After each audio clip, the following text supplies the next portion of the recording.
What's up, man? You submitting records for this Day 26 project or what? I mean, I ain't get no call about no Day 26 album to submit any records, dude. Hey, man, you know just got the call just now. Just send me some tracks. I don't know what the Send me some tracks, man. You know what I'm saying? I don't know what the process. Send me some tracks, man.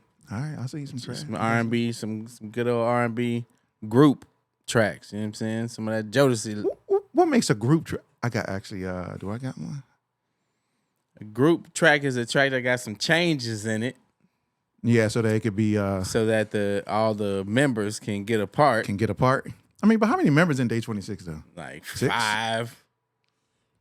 I think it's 5. 5? It's either 4 or 5. So how do you have a song that's gonna get all 6 members? It's easy, man. You know, you just have to 4-bar hook. Everybody got a 4-bar. Everybody got 4 bars. Nah, you know what I'm saying? You know, you just visualize it, man. It's easy. You say to yourself, okay, boom, record start on the intro. One of the dudes might be like, oh yeah, it's soggy Mike socks. Bivens. Somebody got a Mike Bivens in their group. It's soggy sock season, baby. And then somebody hit the verse, and then boom, the B section comes. Somebody else sings the B section. You done already knocked 3 people out right then. Then you get to the hook. Everybody's seen the hook. Maybe somebody sings kind of the lead. You stack their vocal on top of the others. And then boom, coming out of the hook, second verse, another one of the dudes sings the first. They got 4 bars to sing. They sing the first part of they sing the verse.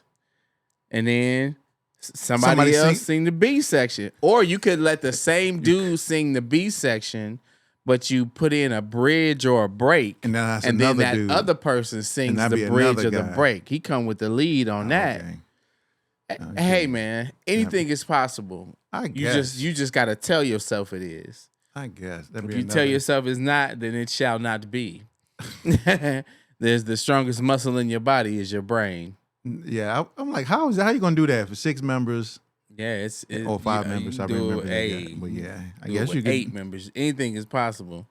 I mean, if Drew Hill can do it, and it's 50-11 of them, then anybody can do it. Cause Drew Hill be having. But not all of them get. They 50-11 deep, right? Everybody don't get a turn ain't getting on every record. You know what I'm saying? Like, yeah, but I definitely try to make sure that I write the records where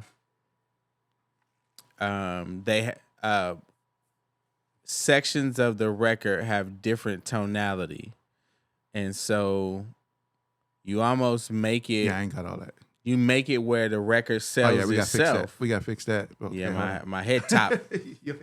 My head top is crazy.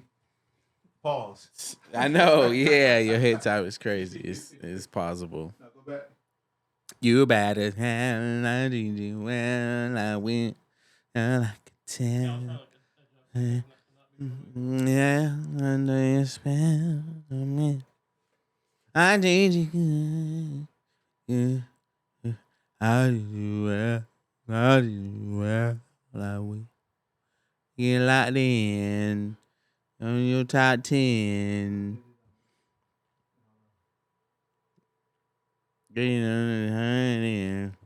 Wow. Might take the rubber off. Yo, that song is so inappropriate. And it's crazy that it's like a smash record. And I just keep trying to figure out how do I navigate this space. I mean, I have a 14-year-old daughter. I can't even listen to regular R&B music because R&B music is just nasty at its core. At its core, that's what it was. That's one of the things we about to talk about here in a second. Yesterday, I was jamming, riding down the street listening to H-Town.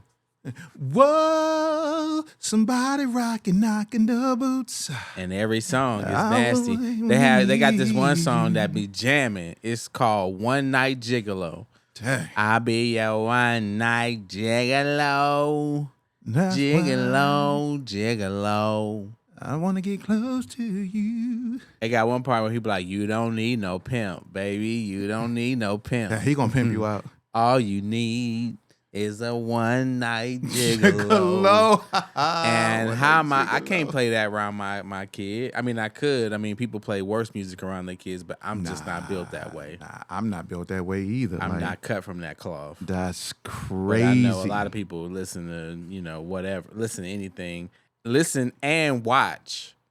Because let me tell you something. If we're watching a movie at the house and they start cussing, we cutting that off. Oh yeah, I cut it off. If my daughter if me and my wife watching it, and then my daughter come to the kitchen, we pause it. Yeah, so we used to do that. We used to. I don't know when we're gonna stop. She's 14 now, so she knows what a curse word is. Right. But I just can't. We stopped when they got like into adulthood, and so but they will always be like, "Why y'all? We know what they saying. We know what they doing. Like, yeah. What y'all talking about? Like, I mean, literally, if they start kissing on the movie scene, click. Yeah. Like, I mean, yeah. We don't play none of them reindeer games. Young minds are impressionable, so yes. It's our duty as parents to shape their mind and not expose them to crazy things from a young age, so that when they grow up, they know how to, be more mature in how they view those things from a right perspective. Because, bro,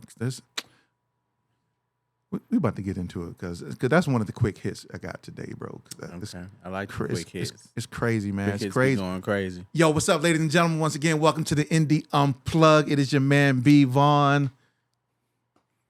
Oh, then I'm supposed to say who I am. Yeah, you're supposed to say who and I'm your man. Yeah, you're supposed to say who you is. Mr. He. T-Y-E. Mr. He. Yeah, I am the one. Mr. He, T-Y-E. Yes. That's crazy. Mr. He, T-Y-E. Is that going to be your tagline? I don't know. You get a shirt that says Mr. He? That would be crazy. And then you can have a picture of Michael Jackson on it, Mr. He. Mr. He. Mr. He. Ooh. Oh, man.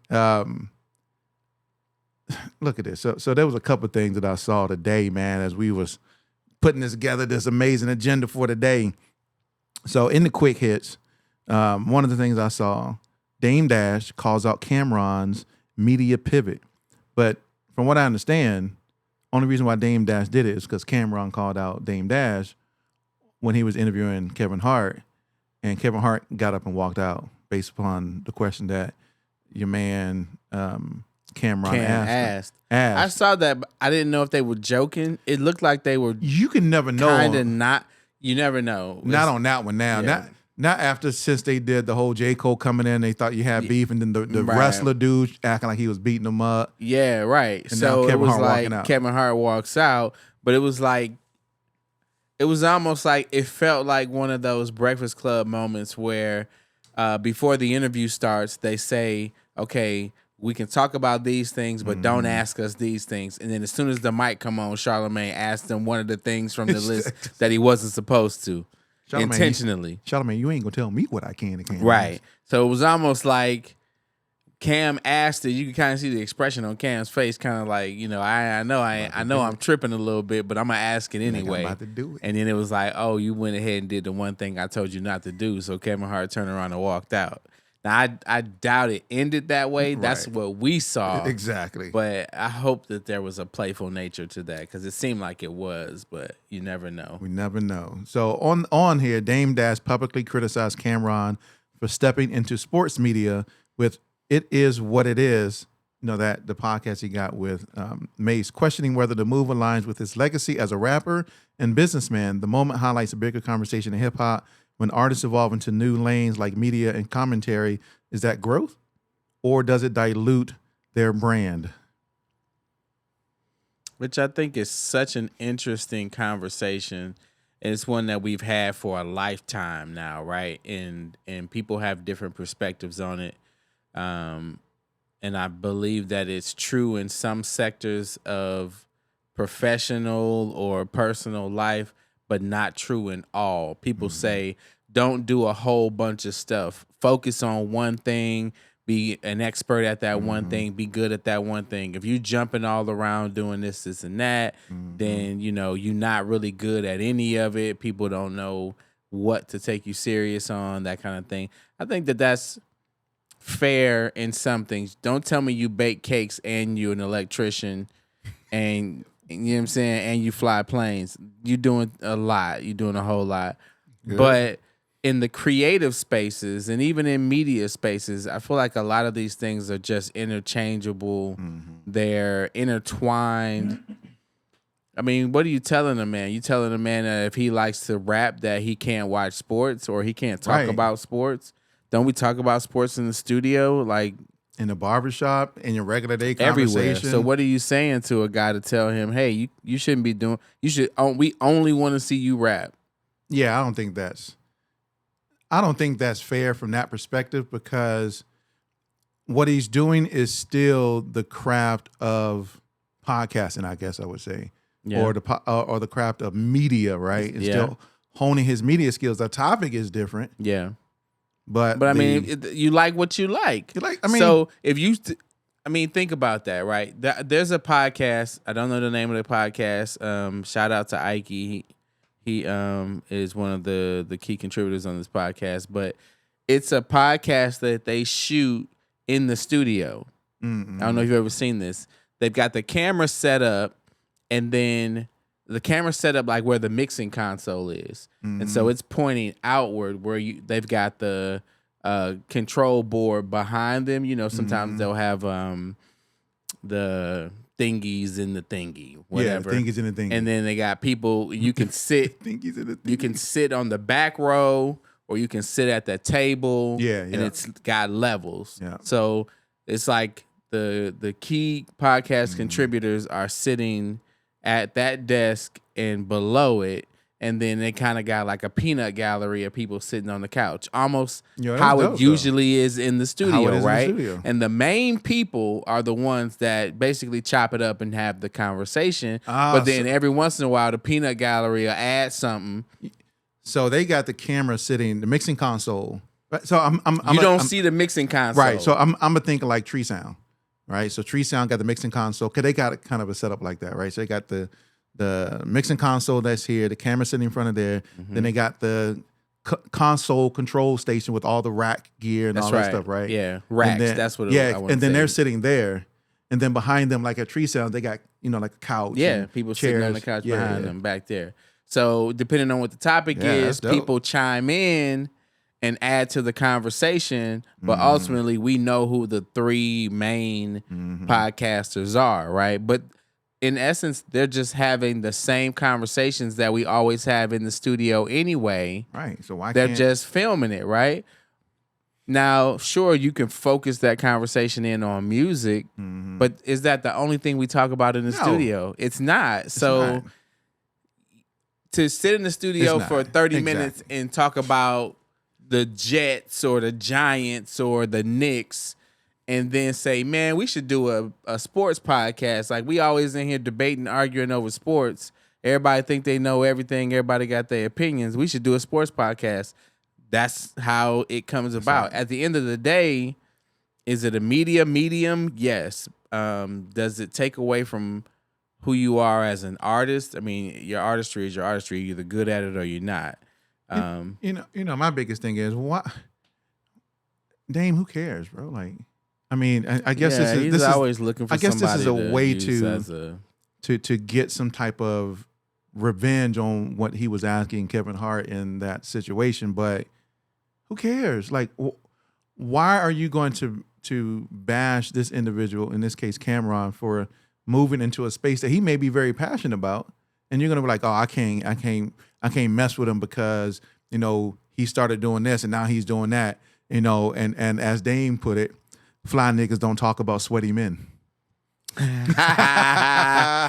That's comedy. That was a crazy comedy. Line. Fly niggas don't talk about sweaty men.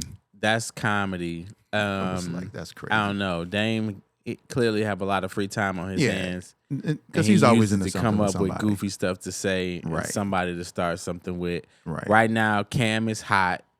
Especially Dame is not, especially fresh off the J. Cole interview and the WWE dude body slammed, right? And so if you're gonna go after somebody, I guess might as well go after somebody who hot right now. Facts. So I don't know. We'll see. We'll see what happens after that. Man, next one, Offset finally came out and said something, right? So Offset has broken his silence after being shot outside of a Florida casino following an altercation reportedly involving Lil Tjay. The incident stemmed from a fight in the Valet area where authorities confirmed Offset suffered non-life-threatening injuries, and Lil Tjay was later arrested on disorderly conduct charges tied to the situation. While Lil Tjay denies involvement in the shooting itself, Offset has since responded publicly, emphasizing resilience and continuing to work despite the incident, turning the violent moment into a larger conversation about conflict, reputation, risk in hip-hop. Offset was like, hey, I understood it happened. I'm going to keep it moving. I got a new album that's about to drop soon. I'm here to continue to do work and put work in. And, even though that situation happened, I'm not going to let it get me down. I'm going to move forward. I mean, that's literally what he was, the type of language he was using in his response. Like, I understand it happened, but I'm moving forward. I'm going to press forward. I'm going to continue to focus on music and, turn a negative situation to a positive. And my album drop in 3 weeks. Now, I don't know if he used the album drop in 3 weeks thing, but. I think for Offset, that's a slippery slope, because if any part of what's been reported in the media is true, it's definitely not a conversation that he wants to continue. Exactly. Which is, he's A, got a gambling problem, and B, owes a lot of people money. Right. So do I want to dead that conversation as quickly as possible? Absolutely. I think I do. I do.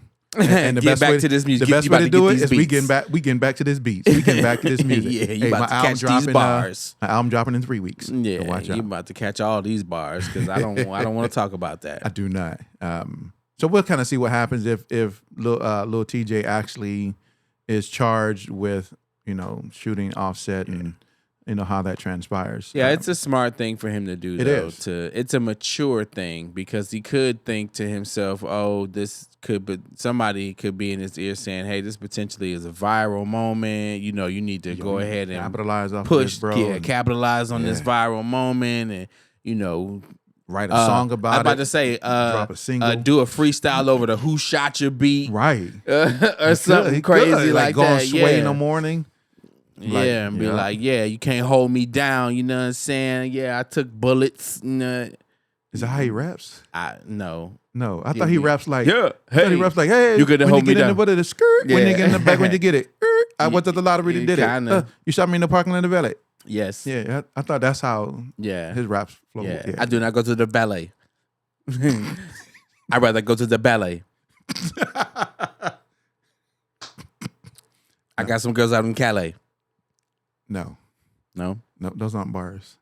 But then again, I mean, his projects are not bad though. His last album. Do the Migos really good. have bars? Anyway, I don't know, but sometimes every once in a while they hit one. Skirt. I guess. But his last album I'm a bar guy. Was pretty sharp. I like bars. You know what I'm saying? Yeah. So speaking of bars, speaking of somebody who's always about bars, let's talk about Ebro, right? And Lil Wayne. So Ebro Darden pushed back on. You seen this thing with Lil Wayne? Lil Wayne came out and made a statement, and in the statement he was like, for those of you who rock with me and who are about Lil Wayne, and not these aren't the actual words, but I greatly respect your ability to continue to rock with me all these years, even though I haven't received the industry accolades and things like that the industry has given me, and I can't perform. Haven't performed at the Grammys and Coachella and at the NFL Super Bowl and all these other places. So, thank you for still rocking with me. So Ebro came out and was like, Wayne, look, he said, you're Lil Wayne, bro. Like,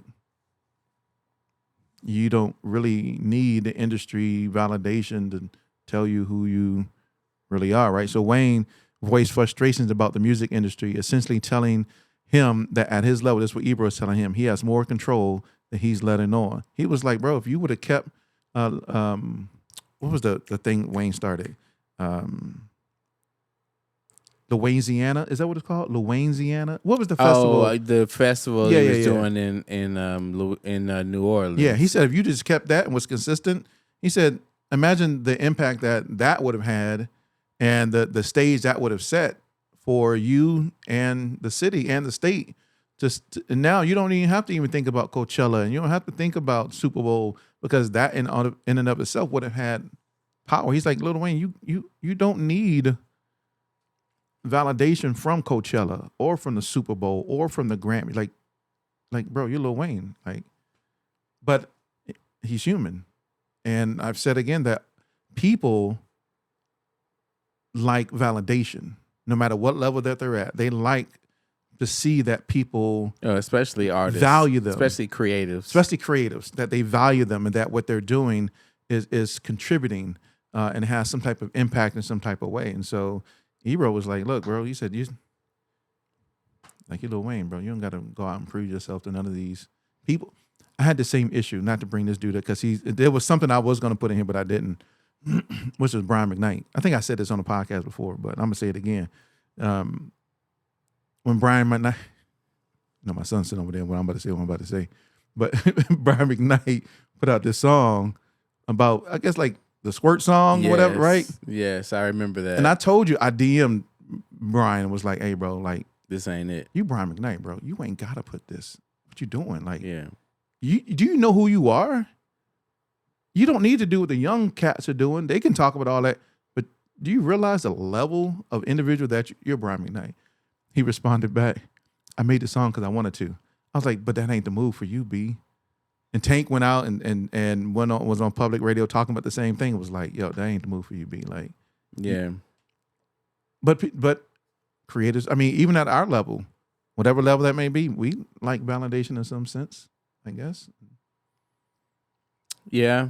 In Wayne's case, I don't know. To me, this just sounds like bad management.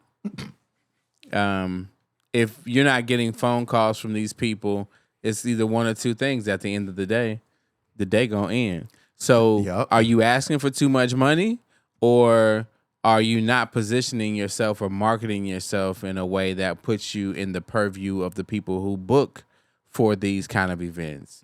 You can't tell me that nobody thinks of booking Wayne for Coachella, but then, well, it's a lot of context and nuance. Right. It becomes, well, what's on Wayne's rider, right? How much? We don't know. You know, what is he asking for? How many people is he trying to bring out to the event? How much is he asking for in terms of getting paid? How much does it cost to license his catalog? That's right. Is he even making himself available for those things? Who is his agent or manager, and are they trying to even get him booked for these kind of things? They may not be.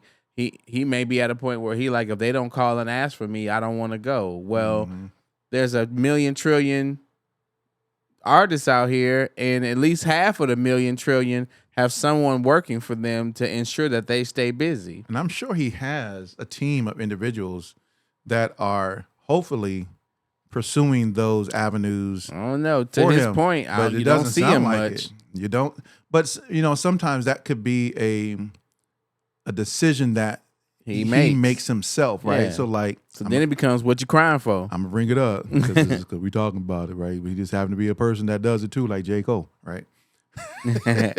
Like J. Cole would, he used to just put out music and disappear, and that was a personal choice, right? And so you wouldn't see him on big stages and doing all these crazy things and shows and all because he would not really be in the limelight like that. He would disappear, and so sometimes people make those personal decisions to not be in the limelight, and they will use I would say, an excuse to say, well, if they're not calling me, then I'm not going to pursue it. I'm not actively going to pursue these endeavors unless they are seeking me out. I'm not going to go seek them out. Yeah.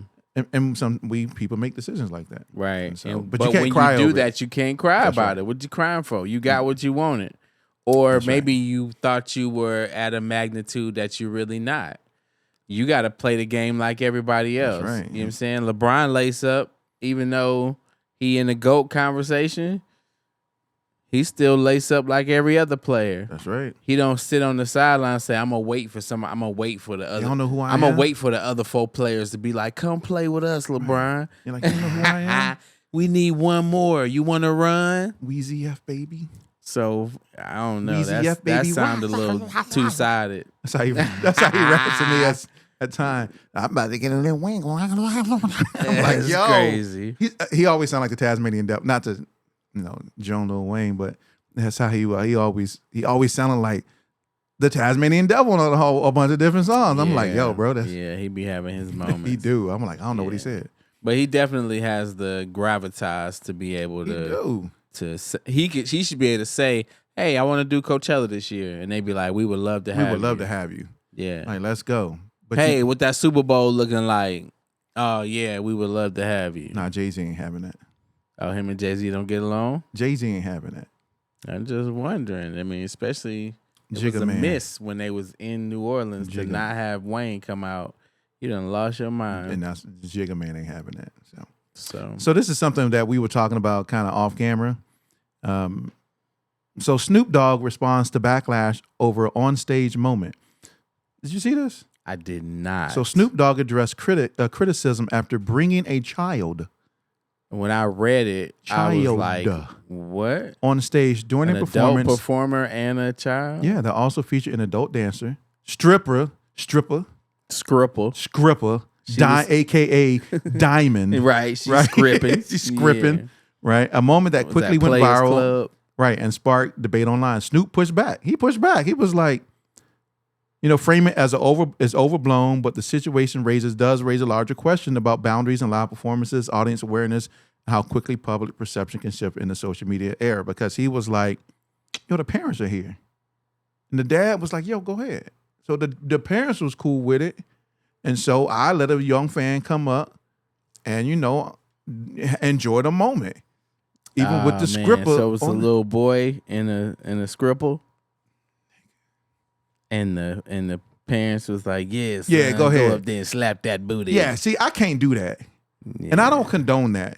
You know what I'm saying? Yeah, but when I read it, a lot of levels to parenting. There's a lot of levels to everything. When I read it, I was like, one, them parents ain't got no to me, you ain't got no morals as a parent. And then as an entertainer, you ain't got no morals either to allow it's cool with the parents. So I would have been like, no, I'm good. Like, yo, that's a kid. First of all, and I understand because it was supposed to be, from what I understand, a wholesome moment or whatever the environment they were in. One, it was a wholesome moment with the adult dancer. I don't know. But for me, I got to understand the context of what I'm going to bring my child into. Mm-hmm. We're not going to go to a Snoop Dogg concert. Fact. Okay, that would have never happened. I'm not bringing my 10-year-old to a Snoop Dogg concert. Right. That's just not. But that already tells you what level of parenting they were doing anyway. They just wired different. That's how they choose to parent. Yeah, that's just how they choose to parent. So a lot of parents sometimes subject their kids to things. I mean, we talked about it. Like when we would watch movies, if there was a sex scene or a kissing scene, we would either pause it, fast forward it, or something. Right. Yeah, back in the day, hit that fast forward on that VCR tape. Right. Because I know people like, but you got people today who got young kids and they, who said it? I think, dang, I'm about to say it was J. Cole again. That's crazy. Right? Like, matter of fact, he did. He was talking about the mamas and the mamas let the kids listen to the same music that they dancing to. And so the kids dancing to the same music that their mama shaking their butt to, or that the father's listening to, talking about, we, smoking on, gin and juice, drinking, and then we got the chronic, and then we, smacking bees, but your 5-year-old still listen to that same thing. Like I can't do it. That's happening out here on a regular basis. I struggle to listen. Like I was telling you, I struggle to listen to R&B music, and some people would say R&B is much more tame than rap, but it's not even sexual innuendo anymore. It's just straight and blatant. Girl, get on the bed. Let me strip you down. Adult conversation. Spread your legs and let me just get to work. Around my 14-year-old daughter, I'm not condoning that. Like but that's me. There's different levels to how people, and so I guess that was just the ideal scenario to that parent for that kid. People do get caught up in the moment a lot too and make some pretty bad life decisions. It's a normal occurrence. It's a normal occurrence. Wow. But I'm not taking my 10-year-old. And then for Snoop to double down on it is it's kind of typical. I've lost many layers of respect for Snoop. He's doubling down. Like, you know what? Hey, y'all tripping, bro. The parents was there. But it's not a surprise for Snoop because teach those college the Pee Wee football leagues, and he be cussing at them kids. I mean, he used to have a show. I think maybe it was on Amazon or something. They had a reality show. Your level of morality when it comes to those things, your boundaries that you set for yourself when you're interacting with youth. Yeah, what you're gonna say and what you're gonna do, what you're gonna allow. He out there cussing at the kids. Snoop is out there, yo, for shizzle, my nizzle, like mother, get over there, get your little. I'm like, yo, yes, 100%. I'm like, yo, Snoop, yo, hold up, bro, like 100%. Like exactly. this dude is sick. So would it surprise me that he would let an adult entertainer be up there with it? No, absolutely not. It wouldn't. No, it wouldn't to me. No, nope. In the hood, they trying to make a boy a man at the age of 8. So, or a girl. Anyway, nigga, let me get. Anyway, that's a different story. Next, quick hit. I know we get into longer conversation, but because some of these, man, are actually like real topics that we could be talking about. Diddy do it? Yes. Did he do it? Did he not? Diddy loses a $100 million defamation case against NBC Universal. Sean Combs, a.k.a. Diddy, Puff Daddy. So the case was thrown out, right? He didn't lose it. It didn't actually go to trial, did it? No, let's did see. It? It took a major hit after a judge dismissed. Yeah, dismissed it. His $100 million defamation. Well, he didn't lose. Yeah, it never went. I mean, he never went, right? Yeah. They was like... They was like, nah, we're not doing that. No, we're not doing it. They submitted it. It went to before the judge. Judge was like, judge is supposed to schedule court dates. Judge was like, you still we don't need no court dates. I mean, yeah, we don't need no. Is it still losing $100 million? I mean, you was like, yo, I'm gonna get $100 million from NBC for he was asking for the bread. He didn't lose for no the bread. documentary that y'all put out, making the Bad Boy like, and they were like, nah, we good. Universal went in there with the little signal like, right. The little ear pull. And they were like, nah. Yeah. Judge was like, nope. The ear. Like, nope. Yeah, we're not doing that. Nah. So they dismissed. Yeah. And so now I'm thinking that he's also in the process of trying to do the same thing for the one that 50 Cent put out. Because this is a different one. This is the other one that NBC Universal put out. Yeah. Unfortunately, that doesn't help his case at all. It doesn't. In law, a lot of times they use precedent. Yes, right. And so if the precedent was that the one got thrown out, this is probably gonna get thrown out too. Almost like 99.8% gonna get thrown out, right? Yeah, that's right. It's right there. That's right, man. Yeah. So that was just. I mean, there was a lot of things, bro, that I saw today. That was just. There's news every day. That's a fact. There's something that happens every day in the music space. That is, I mean, like we talked about Brian McKnight earlier, which wasn't one of the ones I put on here, but Brian McKnight is trying to sue Mark Lamont. Okay. And I forgot the other person for defamation because was something they said on Joe Budden or something. No, something that they said on their, they got like a podcast. So Brian McKnight Jr. went on that podcast, and was talking about Nico because Nico died of colon cancer, and was Brian McKnight's son, right? And Nico, he was saying that Nico called him, was like, I'm gonna try to call Dad for some, and he was like, Dad ain't want to help and have nothing to do with us and deal with this shit, nothing. And this dude is he's literally dying of colon cancer, 32. I remember. And Brian McKnight Jr. went on the show, was telling this whole story. And they aired it, and so Brian McKnight Sr. is trying to, no, bro, no. First of all, you ain't want nothing to do with your kids, remember? You ain't want nothing to do with them. You married your girl, and you got a whole new family. You said you ain't want nothing to do with them kids no more. You know what I'm saying? So why are you gonna go try to make a defamation case against? They telling their story. And they telling their story, and you ain't want nothing to do with them. That was the whole issue with Brian McKnight. And I love Brian McKnight music. Once again, this is do we separate the person from the music, right? Because music is fantastic. I love his music. Horrible father, though. Okay. He completely abandoned your whole family and got a whole new family and want nothing to do with that other family. That's crazy. Yeah, man. Everybody wired different. They are. The brain is a crazy thing. It is. No two work the same. They don't, which is crazy. Yeah. All right, man. So let's get into the longer conversation about some of the things that kind of transpired. So one of the things I saw, which I never know how to pronounce his last name, I think it's Anokute, Chris Anokute. Oh, I don't know. I think Chris A. Chris, matter of fact, we got to get you one here. Anokute. So we can, figure out how to really pronounce it. And but so he of course he's a veteran artist development executive known for helping shape careers like Katy Perry, Rihanna, BB Rexa. Currently, the clip was dope. Shared key insight on the Man Behind the Music podcast with Big Tank, emphasizing that talent alone is not enough to succeed in today's music industry. He challenges one of the biggest misconceptions among aspiring artists, that a great song or a strong vocal ability will automatically open doors. He's arguing instead that success requires intentional development strategy and readiness long before the industry attention arises. He's like, you gotta do things in order to get ready. Because did you see the clip? Because in the clip, he was like, most people think you can just break an artist with money, right? And it's like, oh, I can. Well, just take, he said they used to be able to. Well, he said that most people think that you can just break artists with money. He said, if that was the case, then everybody can break everybody with money.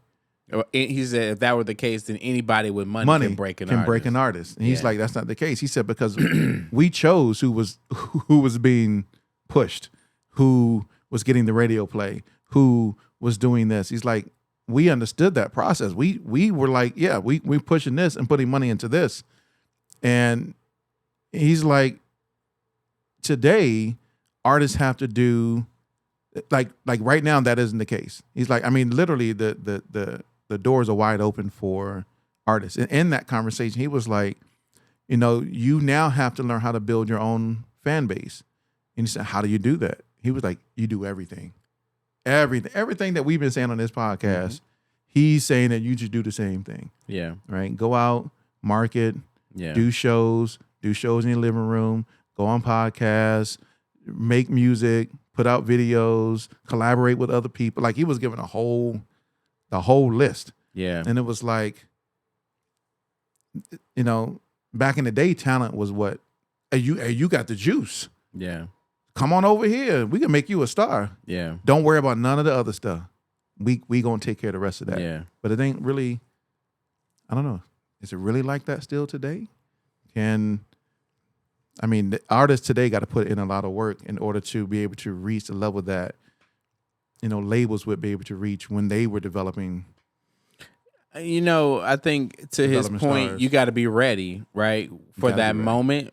And I guess artists have always had to be ready, which is why there's this weird thing where some people say artist development was never really a thing, and other people say that's what's missing in the industry today. But yeah, you've got to be prepared for that moment. You've got to be bigger than just a song. That's why those TikTok moments don't last, because sometimes, somebody said one time, or you say back in the day, even a blind squirrel find a nut every once in a while. So sometimes, you just get to be banging on the kitchen table, and the next thing you know, you done made something that's real catchy. But can you do it again and again? And can you present yourself in a way that personifies something that people want to follow, that they want to admire, that they want to emulate? Those are the things that create longevity for a star. But you can still make a hit record off of just a studio fluke, a kitchen table fluke. You can make a hit record, but there's a reason why the only thing we know, and I can't even think of his name, but there's a guy who is known worldwide for one song. You talking about Psy? Oh no, Mark is his name. Mark Morrison? Something. Is it Morrison? Return of the Mac? Return of the Mac. I knew exactly what you was talking about, Mark. Yeah. We only know him for that song. Yeah. In the United States. I know he was also a European artist as well. But that song is known all over the world. All over the world. So that's one of those scenarios where he could make a hit, but he couldn't make a career out of it. I didn't like his voice in that song. Because where is he at? Where was he at after that? I think he had one other single that they tried to push, and then after that, but it was a great moment for what it was. Yeah. The rich kid guy, Tommy Richmond. I ain't never. Tommy Richmond. Yeah. I knew you. One song. I was thinking about the same thing. Gone. From it being a hit perspective. Now he may still have a following, But in terms of him being, a hit maker, it wasn't consistent. It wasn't. It just wasn't. So it's just being about being able to have done the things that will give you the ability to present yourself in a way that people will want to continue to consume whatever you are producing.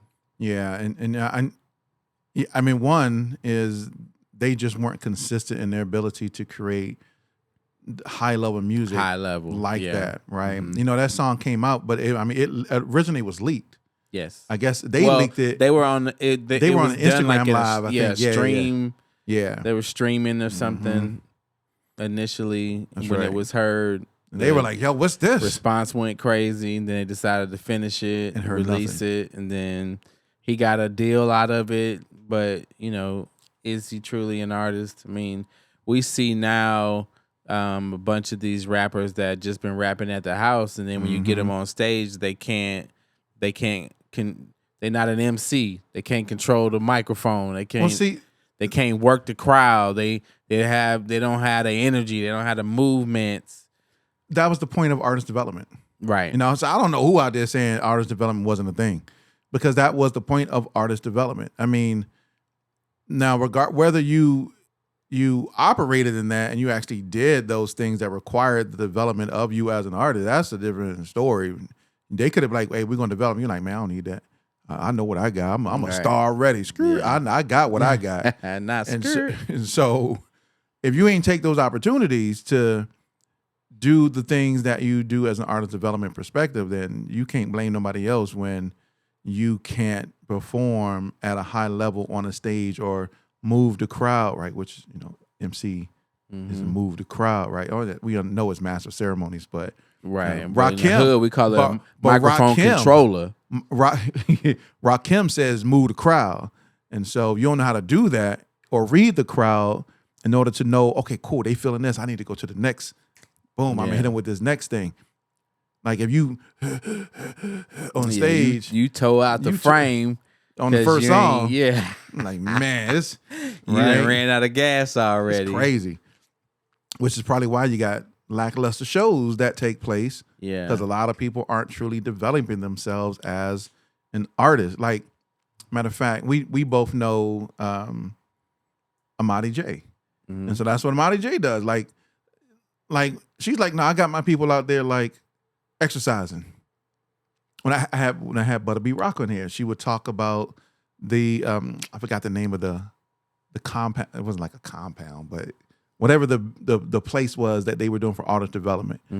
They had them running and moving and performing, and so that they could ensure that they had that was the real thing. Stamina. When I first moved to Atlanta, I auditioned to be in a couple of singing groups, and they had us doing all kind of weird stuff. He was like, yeah, man, I was 17, 18-year-olds out here just trying to get my trying to grab some air. Trying to grab some air. That's what they say is missing from R&B, grabbing air and hands out, grabbing air. Grabbing nothing. Nothing. Girl, rain, singing in the rain. We don't sing in the rain no more. Everybody who listening, they like, what's happening right now? What's happening right now? Weird moments of silence. We don't hear nothing. We grabbing air, y'all. We're grabbing air. If y'all true R&B fans, y'all know what grabbing air is, right? Y'all should know what that what that is. I mean, the point is, you got to be ready, as an artist. And the only way that you can truly be ready for the moment is if you are doing the things to get yourself ready. You're building up your brand. You are developing yourself as an artist. You're developing your sound, your look, all of those different things that make you an artist. And I think that's what Chris was really talking about. It's like you got to develop and do all the things. Yeah. And so you got to do whatever it takes. Yeah, his point was very broad in terms of yes, you need to be able to, deliver high quality music, and yes, you need to be able to perform, but also yes, you need to be willing to post on your social media platforms 4 or 5 times a day if needed, depending on what kind of traffic or attention you're looking for. That's right. Yes, you need to understand that there's a mindset around having a product, merch, a website, still showing behind the scenes type footage, showing your personality as an everyday person. That's right. All those different aspects that give people a look into who you are, and it really decides whether or not people choose to follow you on that journey. So a lot of times artists, I see a lot of these artist pages out here too, with one post or their page stay blank, or they put like, they only use like 6 posts and that's it. It is a thing. And then they'll delete the other one. Like when they get to the 7th post, they'll delete one of the other 6. No, it is a real thing. Yeah. I remember Chapel Roan's page used to be like that. I don't know if it still is or not. It is a real thing that they do, because they said, and I don't know who they are, but they said that they don't like to go to people's pages and there's tons of pictures up there. Yeah. Or a post or whatever. They just want to see like 5, 6 posts minimum.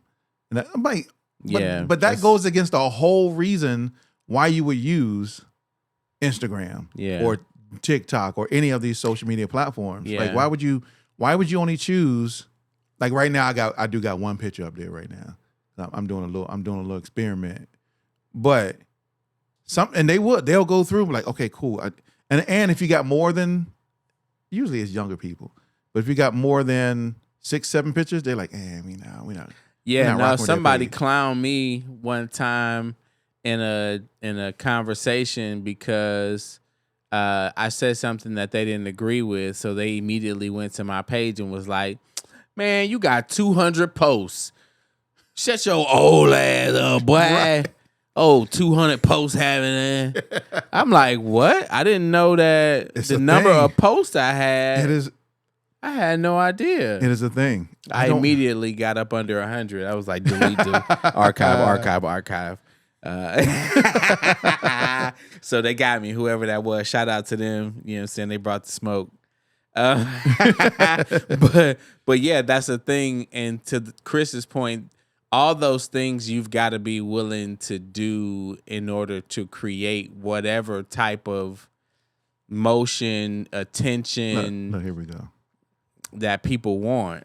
Look, here we go. Here's having few photos on Instagram, often called a minimalistic feed or a low-key presence, is a trend driven by curation, privacy, and authenticity.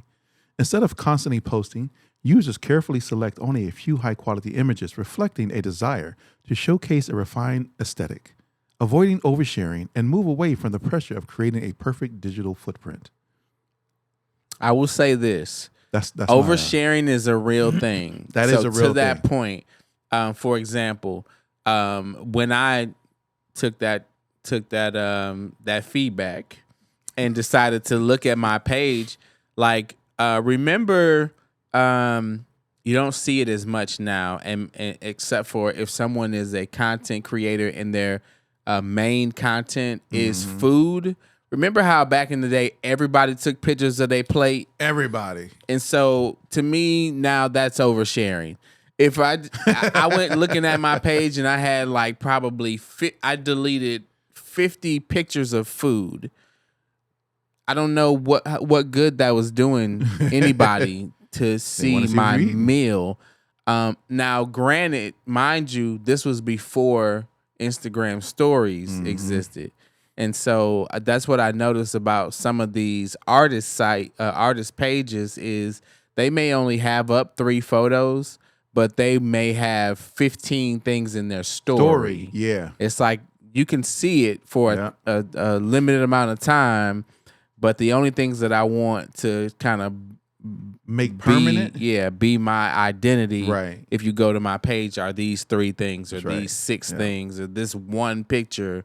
But if you're a true fan of mine and you follow me, then you'll see what I'm doing in my story. Yeah. The problem with that is that works if you're a high level. If you're Bieber, you can do that. You can do that. But if you're an indie artist and you're still trying to find your community, your fan base, those rules don't apply to you. You need to have posts so that people can see what you're doing. They can make a decision as to whether or not they want to see more of your world. That's right. You know, one of the things that I do is like, because you can put reels on your main grid, or you can remove them from your main grid to go under just the reels. So I put all reels under the reel section. That way you can go and look. You want to see the reel, boom. And I do get it, right? Because they're saying, I mean, you got to curate your. They're saying it's super curated. I stand on telling people that right now your social media is your resume. It's your resume, and I've seen people really take a very intentional approach to how they curate their Instagram. Like they'll post a picture. I'm guilty. They'll post a picture, and then a quote. Yes. And then a picture. Yes. And then a quote. Yes. And it's like, and it's very uniform. Yes. Very minimalistic. Yes. It doesn't document every single thing that takes place. It's noise. A picture of what I ate 4 days ago is noise when I really want you to be here for my music. Or I really want you to be here for my profession, my motivational speaking, my advocacy work. That's right. Then why am I showing you a picture of a pair of tennis shoes I bought 3 weeks ago at the mall? And so, you know, I guess even in the sense of what he's saying, how do we take, those things? Yes, post on Instagram, right? I mean, because you got to get visibility. As an independent, you are seeking visibility from the masses that may come to your feed, that can see what you're posting and engage with your post. Because if they start to see it and engage with it, then Instagram pushes it out more. And I know we're only talking about Instagram, but I mean, it's the same. It's true for TikTok. Yeah. Like TikTok, I mostly only post motion videos. I don't post still photos because I feel like people don't really pay that stuff any attention. They don't stick around to read the caption. They see the photo, they scroll to the next. If there's motion, if there's action, then people pay more attention. So it kind of just depends on what you're looking for or what is the main characteristics of the people who consume content on a platform. That's right. It's a tricky space for artists to be in, where the artist might be like, I just want to write songs, or I just want to play my guitar. It's like, that's cool, but that's how they be doing. But you ain't gonna be doing it for a whole lot of people if you don't, package it in a way, and package it in multiple ways. That's right. Because a lot of times you've got to do that in order to make sure that you're reaching all the different aspects of the consumer or the fan. Here's what I would say, and this is, I'm gonna use the word grind my gears, right? This is one thing. If you're an artist and I come to your Instagram, what should I be seeing on your page? I should be seeing you as an artist. You as an artist. I don't want to see not you as a Amazon driver. Not you as anything else. If you're a model, if you got all these model pictures up there, then don't try to tell me that you're a singer. That's right. Because I don't see any singing, rapping, artistry. I see models. Right. Right. I see and for guys and girls. Like if you do real estate, you know what I'm saying? I should see every person who does real estate is a model. Yeah. In some capacity. I'm like, how? I want to see houses. Yeah. I want to see you talk about real estate because that's what you say you do. Yeah. I get that you have other, and we talked about having other interests, right? Yeah. But create another page or something for your other, or create. Also, like I have we got a We Create Music TV. Yep. We got a Indie Unplugged one. Yep. And I got my own. Yes. I'll do whatever I want to do on that. Yes. It's my own. I can post food if I want to. That's right. But I'm not posting food on the We Create Music TV page one. So if you're a real estate agent or an artist and you have an artist one, put all your artist stuff there. Yes. And if you got one because your name, Becky, then have one for just Becky. And Becky can. That's crazy. I'm just saying, Becky can do whatever Becky wants to do on the Instagram. Yeah. But don't. That's the thing. I know several people who do that. Yeah, I'm an artist. Okay, cool. That's what's up. Let me go to Instagram. Boom. Go to the Instagram. See what's up. It's either one or two things. I don't see you no looking artist. like I don't see no. I don't. I just see a bunch of randomness on here. Right. I don't see nothing. Oh, what really drive me crazy? And actually, this is a new thing. It's a newer thing. Maybe the last couple years. And really, for me, Snoop Dogg started it. where you go to celebrity pages and all they do is repost stuff from other people's pages. I hate that. Snoop used to do it all the time. I don't follow him anymore, but some of the like funniest videos I would see, or you know, some of the most viral moments, they would like go back and repost them. And that was all the content on their celebrity page. Yeah. Now at that point, when you're a celebrity at the magnitude of a Snoop, people probably just don't really care at that point. I don't want to see that. But it worked. I mean, I would be on if I saw a post from him. Yeah, it was smart because he kept you on his page. It worked because he was posting silly stuff. Yeah, right. I don't know how much time I would have spent on his page if it was just him on stage rapping. I've been there, I've done that, I've seen it. I've seen you smoke weed and rap all day. Yeah, I've seen that for 20 years, literally. And you're still doing the same thing. You haven't like grown out of that. But then you show me other stuff, and then it's like, oh, okay, well, he be having funny stuff on there. So I'll stick around for that. I get it. You got to figure out what works. I get it. He posted probably something. It worked. He was like, I'm gonna keep doing that. I get it. But artists have to have that flexibility to be able to say, you know what, I need to pivot. Not as an independent. You ain't got. I need to pivot. I need to do this. Ability to do that. Because you might be showing, I don't know. You might be only posting performance videos, and they not working. Okay, well maybe you need to show behind the scene videos, and they not working. Okay, well maybe you need to post everyday things, but then play your songs in the background. So people are hearing the music, and then you end each video with, you know, hey guys, this is my new release playing. If you love it, tap in with me, check it out, But you got to figure out what works for the audience that you're attempting to curate. But you don't know if you ain't doing it. That's a fact. That's the other thing that grinds the gears. If I go to a page and somebody hasn't posted since 2023, and they're telling me they're artists. They're like, oh, well, I don't really be on social media like that. But then you ain't really trying to do what you're trying to do. And you don't have to be on social media like that. But your last post was 2024. Like, it's 2026. I ain't gonna hold you. There are artists that have created their fan bases in other ways. And obviously we don't know how many and that kind of thing, but I get it. It is possible to, whether it's just performing live. Let's say I'm in Atlanta and I perform at Smith Old Bar every single weekend, and it gets to the point where 3 years in, I'm packing the place out. And then somebody says, well, what do you do? Well, I'm an artist. And then I say, okay, I'm gonna follow you, and I go to their page and there's 2 posts on there, and I'm like, this ain't no artist. Okay, well, come to Smith's Old Bar, and you're gonna see it on Thursday, right? And it's like I did what worked for me as an artist. Social media doesn't work for me, so I had to get out there, grab a mic, and get out where I can touch the people can see me. You just gotta figure out what works for you. But there are some people.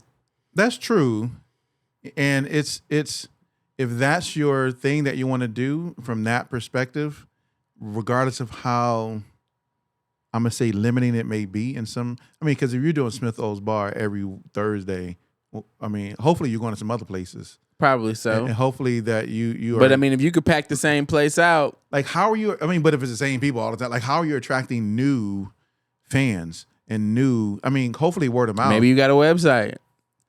And then if you ain't got no website, maybe at those shows you're getting email addresses. Maybe you got a Substack. Yeah, you got a newsletter, so and there's ways. There's ways to do it. Yeah, and that's to Chris's point. Is record labels position themselves to find and to push their artists to wherever people were consuming.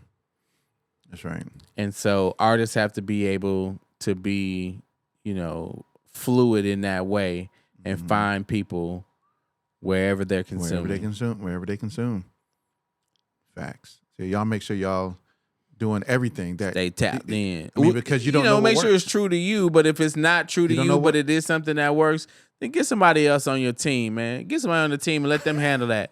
Okay, you don't like the post? Okay, get your homegirl to take pictures of you when you go places, and then she could post them for you, or you could post what she take record. But you got to do something. You got to figure out what actually works. Because if you never figure out what actually works, you never know what actually works. Yeah. Right. And it's like, oh, okay, cool. People found that to be something that they truly engage with. I know that's something I need to do consistently because that's how I'm growing. Yeah. A large part of my audience. I mean, but you got to do at least do something. Like I always say, nothing changes until something changes. Facts. Great advice. Let's talk about your man, Steph is the chef. Yeah, I'm sure y'all know. Maybe y'all don't know. That's what this is. Steph is the chef, right? Yeah. So a worker known online as Steph is the chef recently went viral after a moment tied to Ashley Furniture caught attention across social media. But the situation quickly took a turn when he reportedly lost his job following the exposure, which started as a surge in visibility and online engagement, didn't translate into professional stability, highlighting a growing disconnect between going viral and building something sustainable in real life.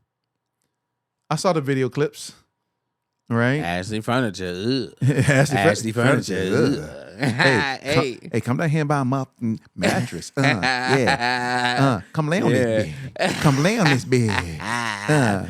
Come lay on this bed. Mattress, nigga. Come on, get it. It wasn't like that. Yo, it wasn't Ashley like Furniture. That. It might as well been. Ashley Furniture was like, nah, player. Yeah. Like we don't like listen to the hold on, y'all. Ashley Furniture. Like listen to what my man is. I wish I could tie this into the. I could. I just got to Bluetooth it over there, but hold on. Sectionals with a sofa. Come and get you one. They like you poster. Come and sit your little ass on that sofa. Come here, baby, and do what I told you. Ashley Furniture. Ashley Furniture's like, yo, we do not want that to be a representative of a representation of our brand. Ashley Furniture. Ashley Furniture. Here's the thing, man. Hold up. First of all, it was catchy though. It was catchy. And his face is like, I remember it. His faces were like Ashley Furniture. Yes. Read the comments. People are saying I wasn't thinking about Ashley Furniture until this guy. Like Ashley Furniture for old people. Now he just made it young. He made it young. And then they fired him. Now he says they fired him because he refused to take the post down. So he wouldn't have got fired if he had taken it down. But here again, adults, man, y'all got to stop being so old. Like you can run a company and understand the value. Like I think I sent you that one video where the guy kind of does a breakdown on it. Yep. And he's like, this was a great marketing opportunity that they missed because they don't understand what the current market is for how you promote, how you push, how you take advantage of situations. For example, I don't know if you remember, it's only been maybe a month or so ago, the girl did the Dr. Pepper, and Dr. Pepper was like, and everybody started tagging Dr. Pepper. Dr. Pepper was like, oh, well, we need to jump on this. And then they actually had the girl come cut the vocal for real, put it in a commercial, and people ate it up. It was a huge marketing moment for Dr. Pepper, and it didn't cost them half of what they would have paid some consulting firm to put together a commercial and then have that commercial aired. This girl got them millions of eyeballs off of a TikTok thing where she was like, hey, yo, I got this idea for a Dr. Pepper jingle. And I think it was like Dr. Pepper, baby, or something like that. But it was different than Ashley Furniture. I'm getting my mattress. Yeah. Come over here. You saying it was like that. I mean, he did say, come over here, girl, and do what I told you or something like that. But, I mean, he didn't say anything that was wild. And here's my thing with that. You've got to see the vision. And I know that that's easy to say from an artist perspective. But if I were Ashley Furniture, I would have told him, look, this is what we going to do. Everybody loving it, right? Okay, cool. Now we're going to ask you to take that one down.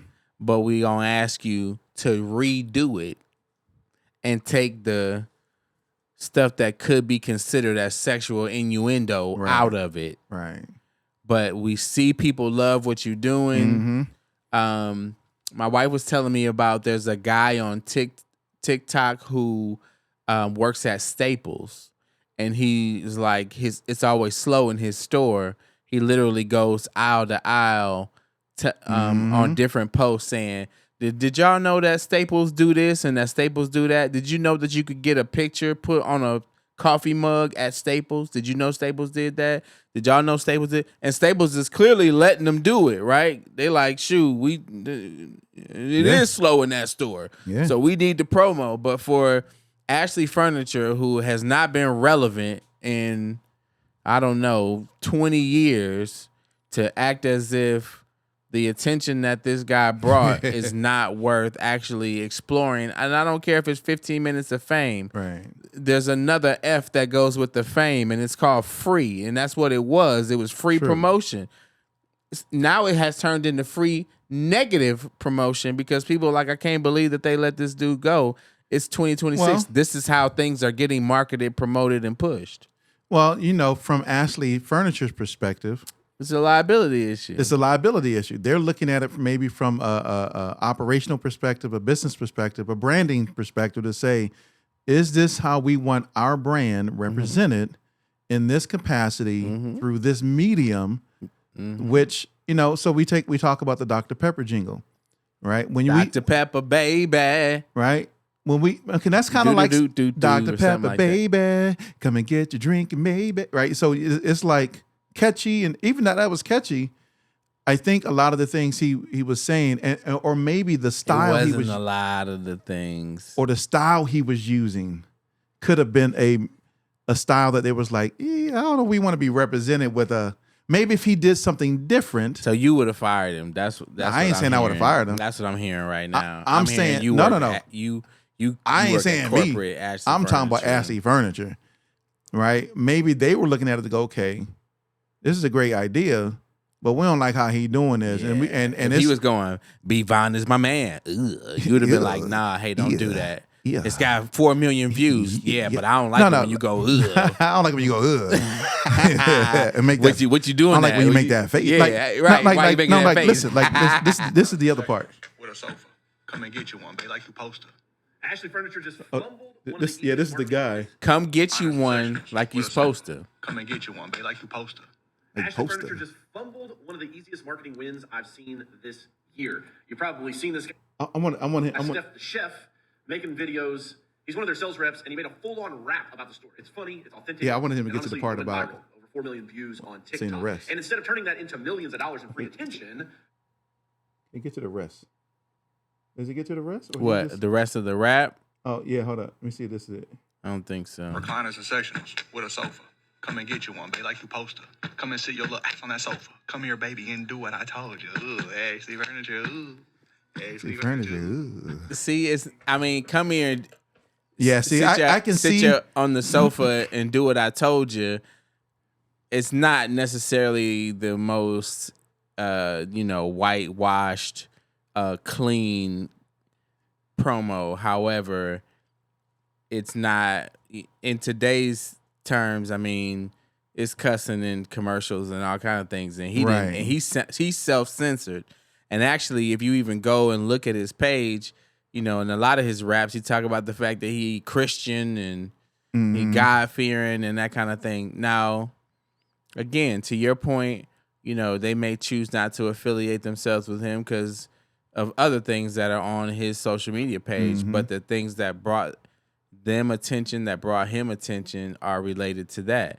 I would have been like, go back in there, do that Ashley Furniture, and just change it. Just say sectionals, sofas, couches. I mean, Ashley Furniture. Ashley Furniture.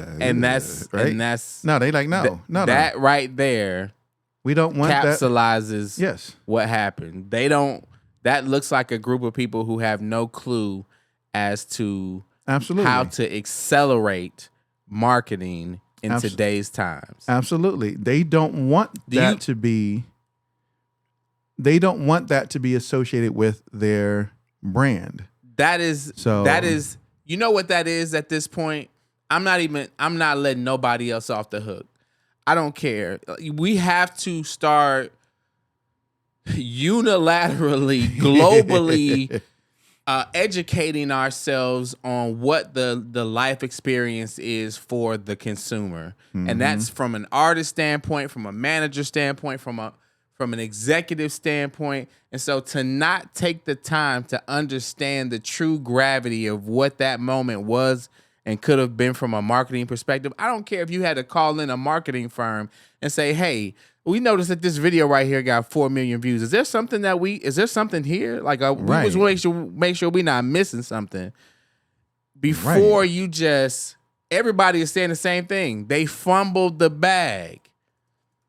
They fumbled it. Instead of using it as an opportunity, it becomes an irresponsibility as a leader of an organization to not understand the current climate of advertising, promotion, and marketing. And so somebody need to be held accountable for this dude. And he's gone on to do another jingle for another furniture place. He did one for DraftKings the other day. I don't know if they paid him or not. He probably needs to get an agent. But there's an opportunity there, and they missed it. And I don't think that we're in a scenario right now where you can say, well, I don't want to be associated with that. Chick-fil-A did it last year. Fired a girl that was doing like review and explanation of things on the menu. She's like, a lot of people don't know about this on the menu, and she sat down with the product and they fired her. Now, different than most, Chick-fil-A, which is very in tune with the market and how they go to market, they have in like their code of conduct that you don't do certain things with their products on social media without it being approved through them. So she was actually in violation of a policy. But as you can see by who the board of Ashley Furniture is, they probably don't even have a social media policy. Well, they may. They're like, what is social media? Yeah. Social media. Social media. Yeah, that's what I was trying to see. See what they had around that. At this point, they need to do. Well, I guess it don't matter because people ain't going there. People ain't never been going to Ashley Furniture that crazy anyway. Well, Ashley Furniture's been in business for a very long time. A very, very long time. And until all the people that shop there die, they'll continue to do a lot of business. But they ain't got much time left. You know what I'm saying? There ain't a lot of people still alive that shop at Ashley Furniture. Everybody going to Rooms to Go and IKEA. That's funny. So you'll see that guy tomorrow talking about IKEA. IKEA. Somebody gonna scoop him up. Like, hey, can you come do for us what 100%. What you did for them? And this reminds me of when Apple had an employee at Apple named Sam Sung. Wow. And he was a retail specialist in the stores, and they end up firing him. I think they either wanted him to change his name or something. He was like, I'm not changing my name is Samsung. Like, I'm not changing my name. They could have capitalized off of that. Even Samsung comes to Apple. That's right. Like, even Samsung works for Apple. Chose to work with us. Right. Something. They could have capitalized. No, they were like, yeah, you fired. You can't. Yeah, I just think that's a lack of vision, and I think it's okay. The biggest kryptonite of the human on this planet, and I know I'm way off with that, but the biggest kryptonite of humans on this planet today is the ability to self-analyze, to self-critique, and then to course correct. And as an artist, as an entrepreneur, as a leader, and even sometimes as a follower, it's important that you're able to analyze where something is, what it is, and then take the time to say, you know what, am I seeing this right? Am I viewing this right? Is this in the right perspective to me? Or what is the perspective to someone else, to the viewer, to the consumer? To say, am I doing this right? Can I do this different? Ashley Furniture could have said, "Are we doing our marketing right?" Because tell me the last time Ashley Furniture's name was in a podcast mouth. Pause. I mean, there's been no need unless your podcast is about furniture. And you got tons of you. If you search the Ashley Furniture song right now, there's tons of perspective videos that people have done talking about what happened to this guy on TikTok. And then he's got millions of views on it on TikTok and Instagram now. Yep. That's true. Those could have all been to the positive perspective for Ashley. But corporations have policies around social media and how their organization is represented on social media. And so if he knew that and he did what he did and they did ask him to take it down because it goes against their social media policy. Right. And he refused to do it, then they do justifiably have the right to say, hey, well, if you're not going to do that, you're terminated. But being a smart, strategic, socially aware individual, you should say, we see what you're doing. Right.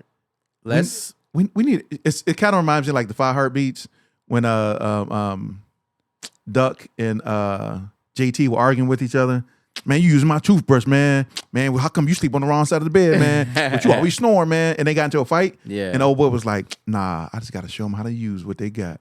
And that's when they was like, man, JT, you always doing it. He was like, but man, Duck, you always doing that. And then they took off the clothes and they were like, break down. And they stripped and that. Yeah. Nice like this. You got. I know it's a long, crazy explanation, but they should have said, we like what you're doing.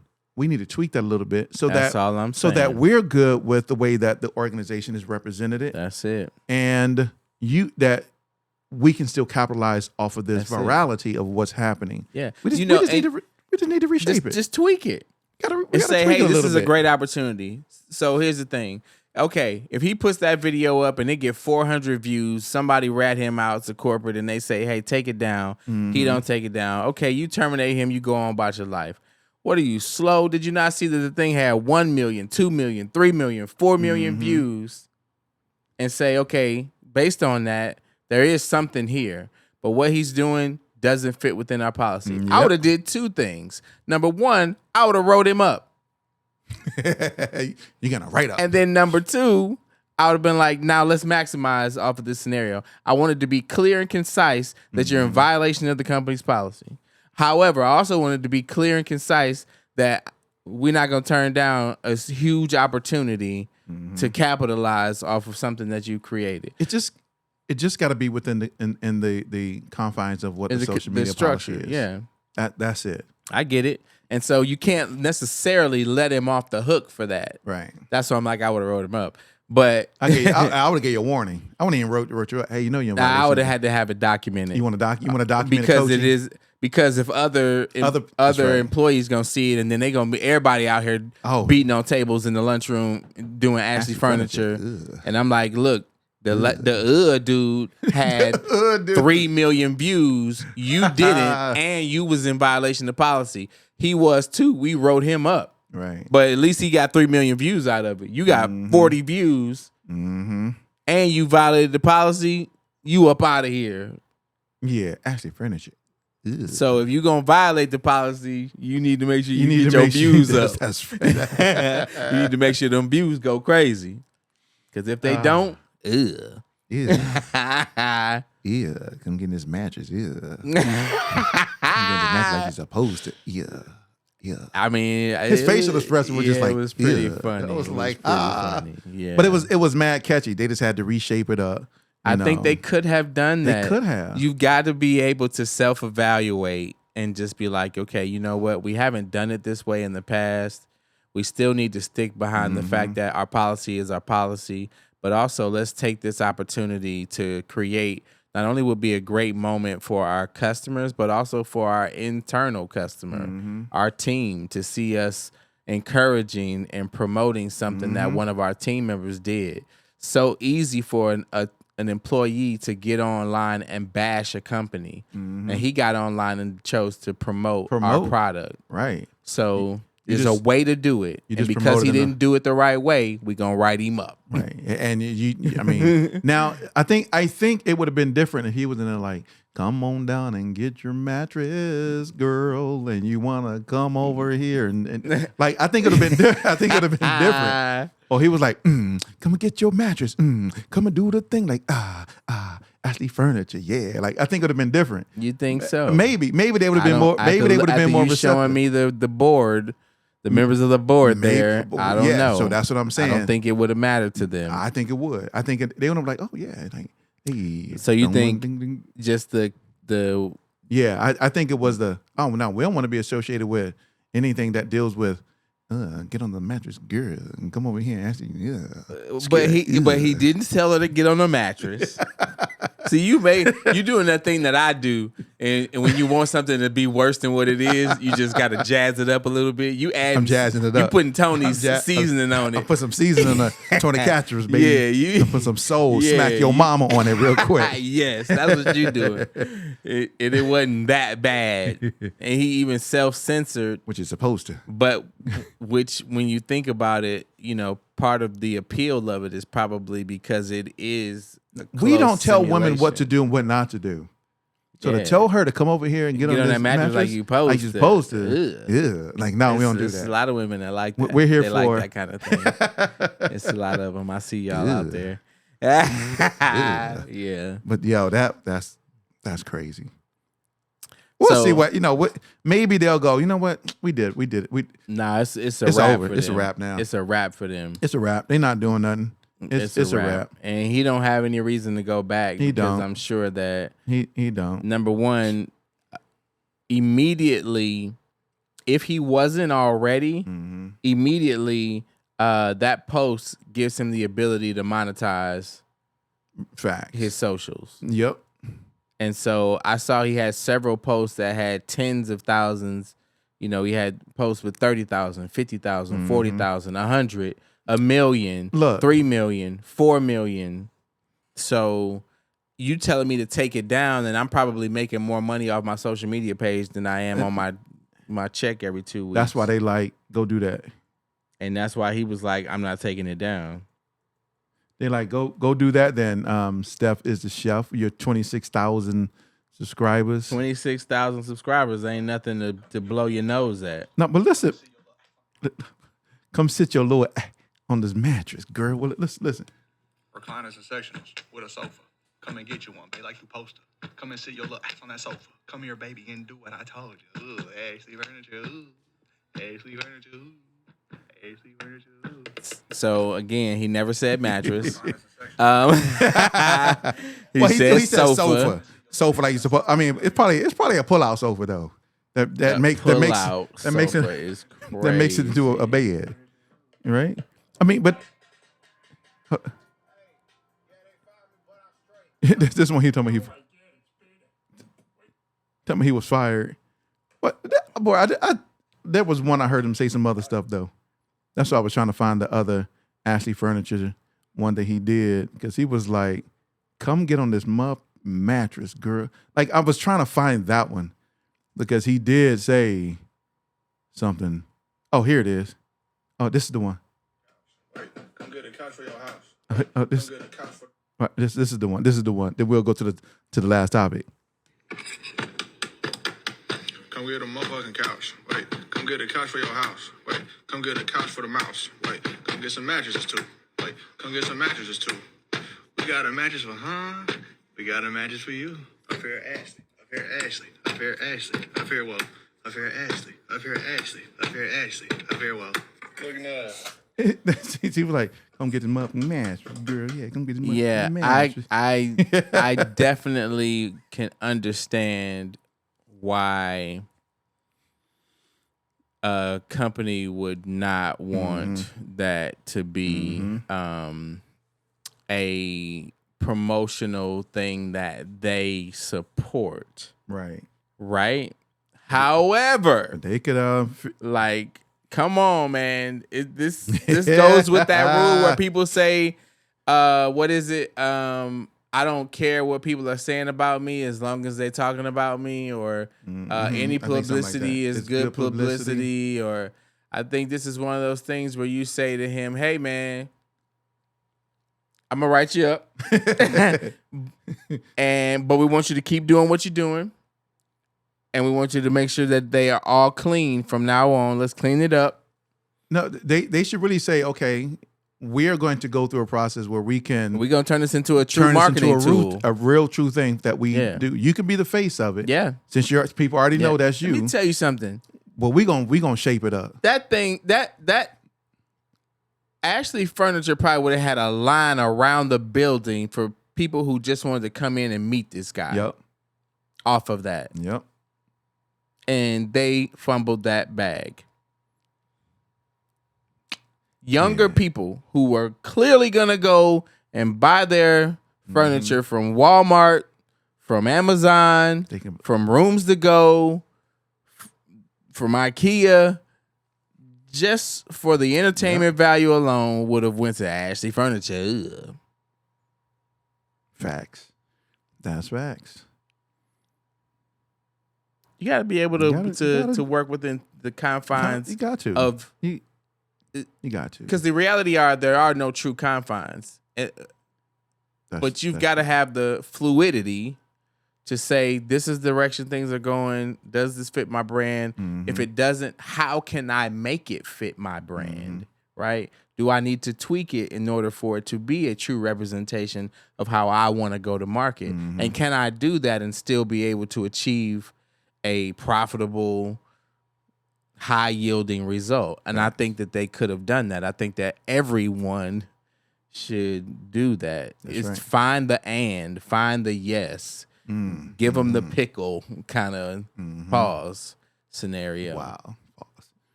No, it's a real thing. Real thing. Ashley Furniture. And I hate that I'm even saying Ashley Furniture because they don't even deserve the credit no more. It's really just But you can be like, you don't even know who it is. Mumble the front part. You can mumble the whole thing. I gotta stop giving them a shout out. And I ain't saying they name no more this pod. Right, you be like, because the was where everybody was like, that's the part. Yeah, that's right. All right, man, let's close it out talking about my guy, my man, MJ, not Michael Jordan, but Michael Jackson. Right? Yeah, you can maybe think about the T-shirt, like the T-shirt thing. So if y'all haven't seen it yet, I haven't seen it. I still got to go. I haven't seen it and see the Michael Jackson biopic. A lot of people have, but part of the issue is that it's already facing a low early score on Rotten Tomatoes, which I give a flying nothing about what Rotten Tomatoes ever says. But this is starting to spark debate around how much critics actually influence success, especially for legacy artists with massive global fan base. While critic reviews shape headlines of perception, fan loyalty and culture impact often tell a entirely different story when it comes to box office performance and long-term reception. I'm going to go see it regardless. I am always of the mindset, I care nothing about what critics say. I'm going to go still see the movie because I want to judge the movie through my own lens and my own perspective. You may not have the same perspective or the same desire or the same whatever it may be that I have about XYZ movie. It doesn't have to be any movie. Yeah. Because I've heard them rate movies. This movie is a 1. It's like, that movie was friggin' awesome. Yeah. I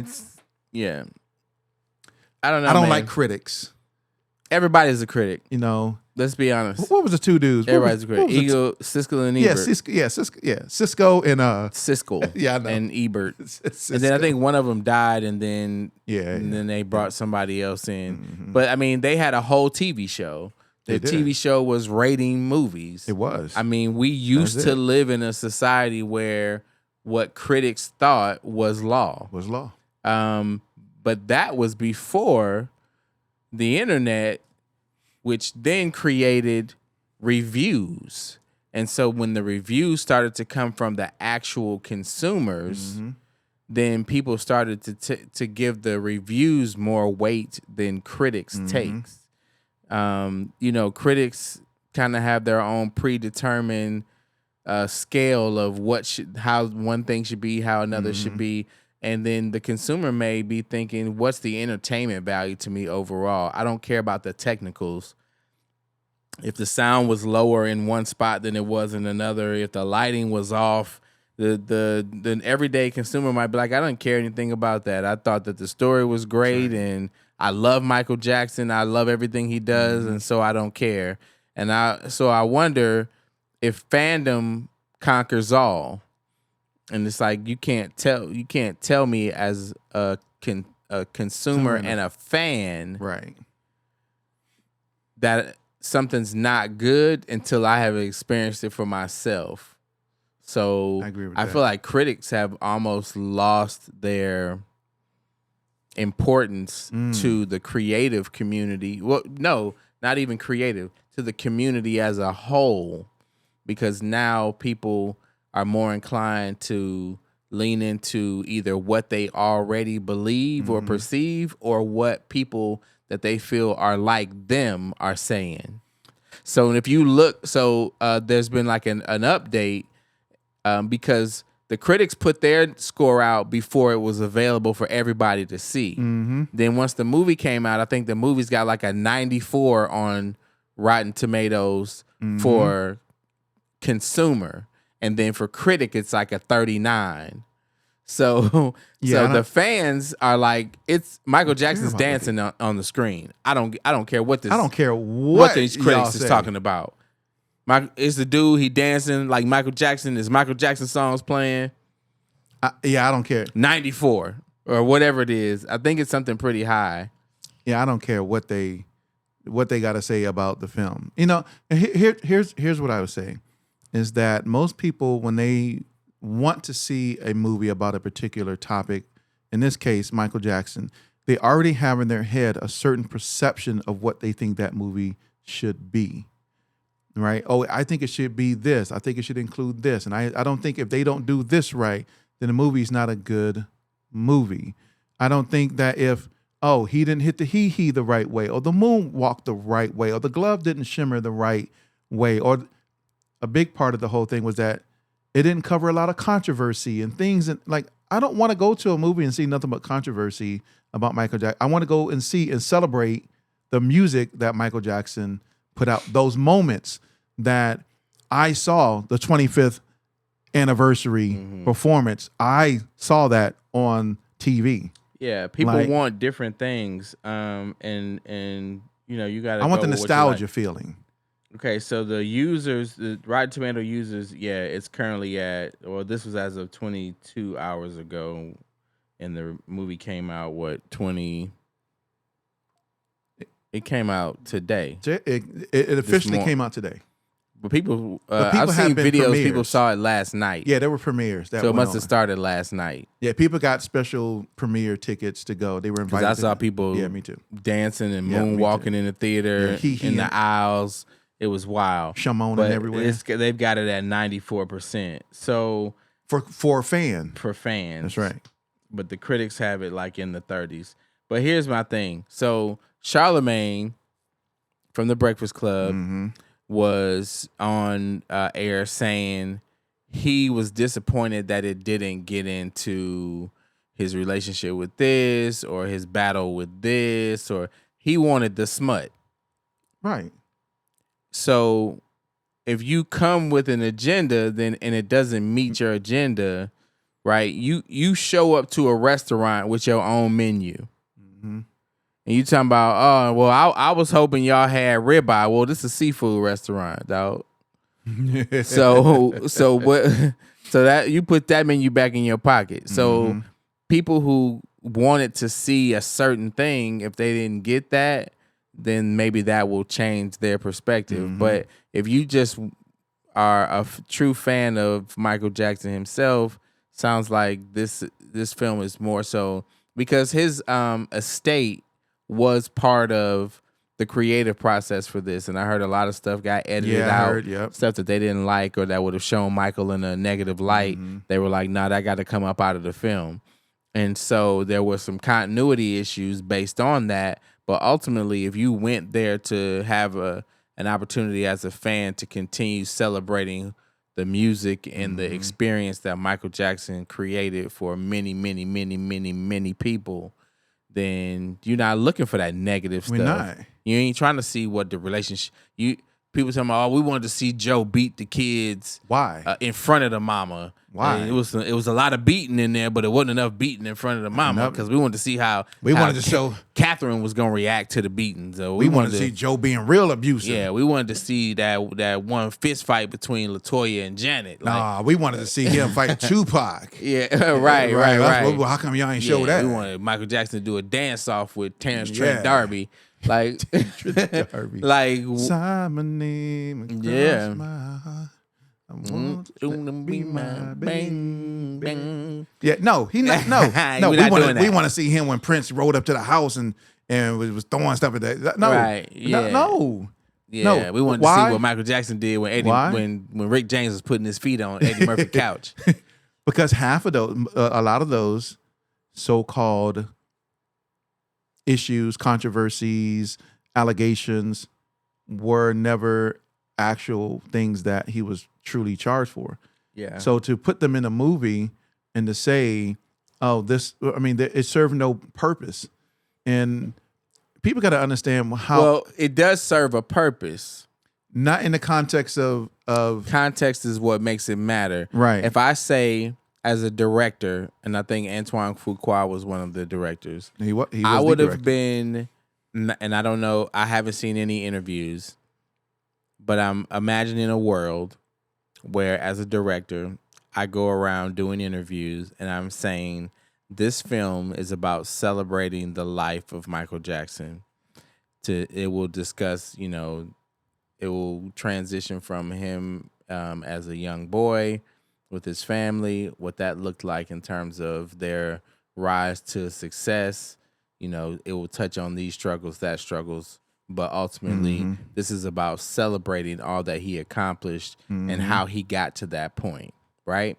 That's what this movie is about. That's what this is about. If you are coming to the theater to see a man accused of crimes that he may or may not have committed, if you are coming to the theater to see a man overdose or to be addicted to drugs, if you are coming to the theaters to see a man beat by his father, if you are coming to the theater to see a man fight with his family, this is not the film for you. This is not it. And so when you don't do that, though, then you have critics. And right. I don't even know if you can necessarily call Charlamagne a critic. He's probably really just a consumer in this realm. But, they got their own preconceived notions of what a Michael Jackson movie should be. If you're making it based on his entire life. You almost got to say it's a biopic and celebration of life. It's not exactly. It's we're not. We're not going to make a movie. This isn't the TMZ version. Yeah, this is not that. This is not that. This movie, my understanding, is a depiction of Michael Jackson, but a celebration of his art, his artistry as the world's greatest artist, and to showcase his music that we all love and enjoy and put actually on film, right? To pay homage or homage, right? However y'all want to say it. Yeah. To Michael Jackson. Yeah. This is not, if you're coming for slander, this is not it. Yeah. You're not going to, from my understanding, I haven't seen it yet, but from what I am told by people who I keep telling me, don't tell me about this movie. But they keep sending me messages. I'm like, I don't want to know. I got to see it. Right? I want to see it for myself. He said, one of my friends said, it is still a great film. He loved it. He loved it because it took him back to the moments where he had the Thriller jacket and the beaded jacket. And he was, he-heing and shamoing everywhere. And Annie, are you okay? He-heing and shamoing, right? Is classic. Oh, and so that's what I want to see. Yeah. I don't want to see the allegations. I don't want to see all of these other things. Yeah. Because we understand that it's part of the history of Michael Jackson. Yeah. We get that. Yeah. But it doesn't mean that we have to go back and rehash or reignite those situations once again. For what intent? Right. And I think when movies are made like this, it's always what is the intent behind why this person is making this film about this particular individual. Yeah. If it doesn't cover what you wanted to cover, then it's not for you. Just go back and read the headlines. It's not for you. And then you're good. Yeah. If you came for pot roast and we got shrimp, then it's not for you. That's right.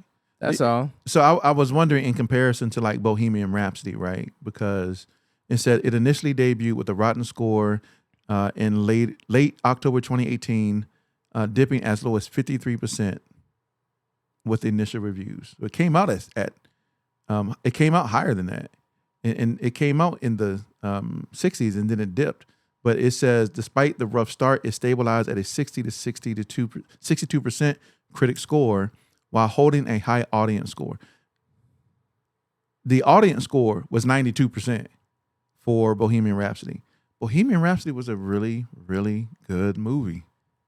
It was a fan. I watched it. It was a great movie. I thought Rami Malek did a great job depicting Freddie Mercury. Like, he did a fantastic job. And when you heard those songs, when they were in that scene, he was like, "Man, I got a idea for a new song." And he was like, "It goes. I just want y'all to go with me." It goes like, and they were like, "What is going?" They were like, "Okay." And all of a sudden, it went back to that. We will. But we didn't care about all the drama stuff that was when we heard that, it was like, yes, that's what we came here for the music, for the excitement, the nostalgia, not for. That's what some came for. You gotta remember. That's what some came for. No two human That's right. brains work the same way. That's right. So some people say entertainment equates to drama. The drama, and it does. It does for some people, because drama is what moves a story, right? And usually negative, for some reason, triggers and intrigues the brain in a different way. It does. That many people gravitate to. That's right. It does. More than what stimulates people through positive messages. Unfortunately, man, y'all go see the movie. Y'all go see it. Check it out. If you love the movie, yeah, say you love it. But once again, I don't care really what critics say about any movie. Yeah, that's most movies. I mean, and then sometimes it doesn't matter if we don't like the movie. Now, I was gonna say about Sinners, because I'm on this pod saying that Sinners really wasn't that good of a movie.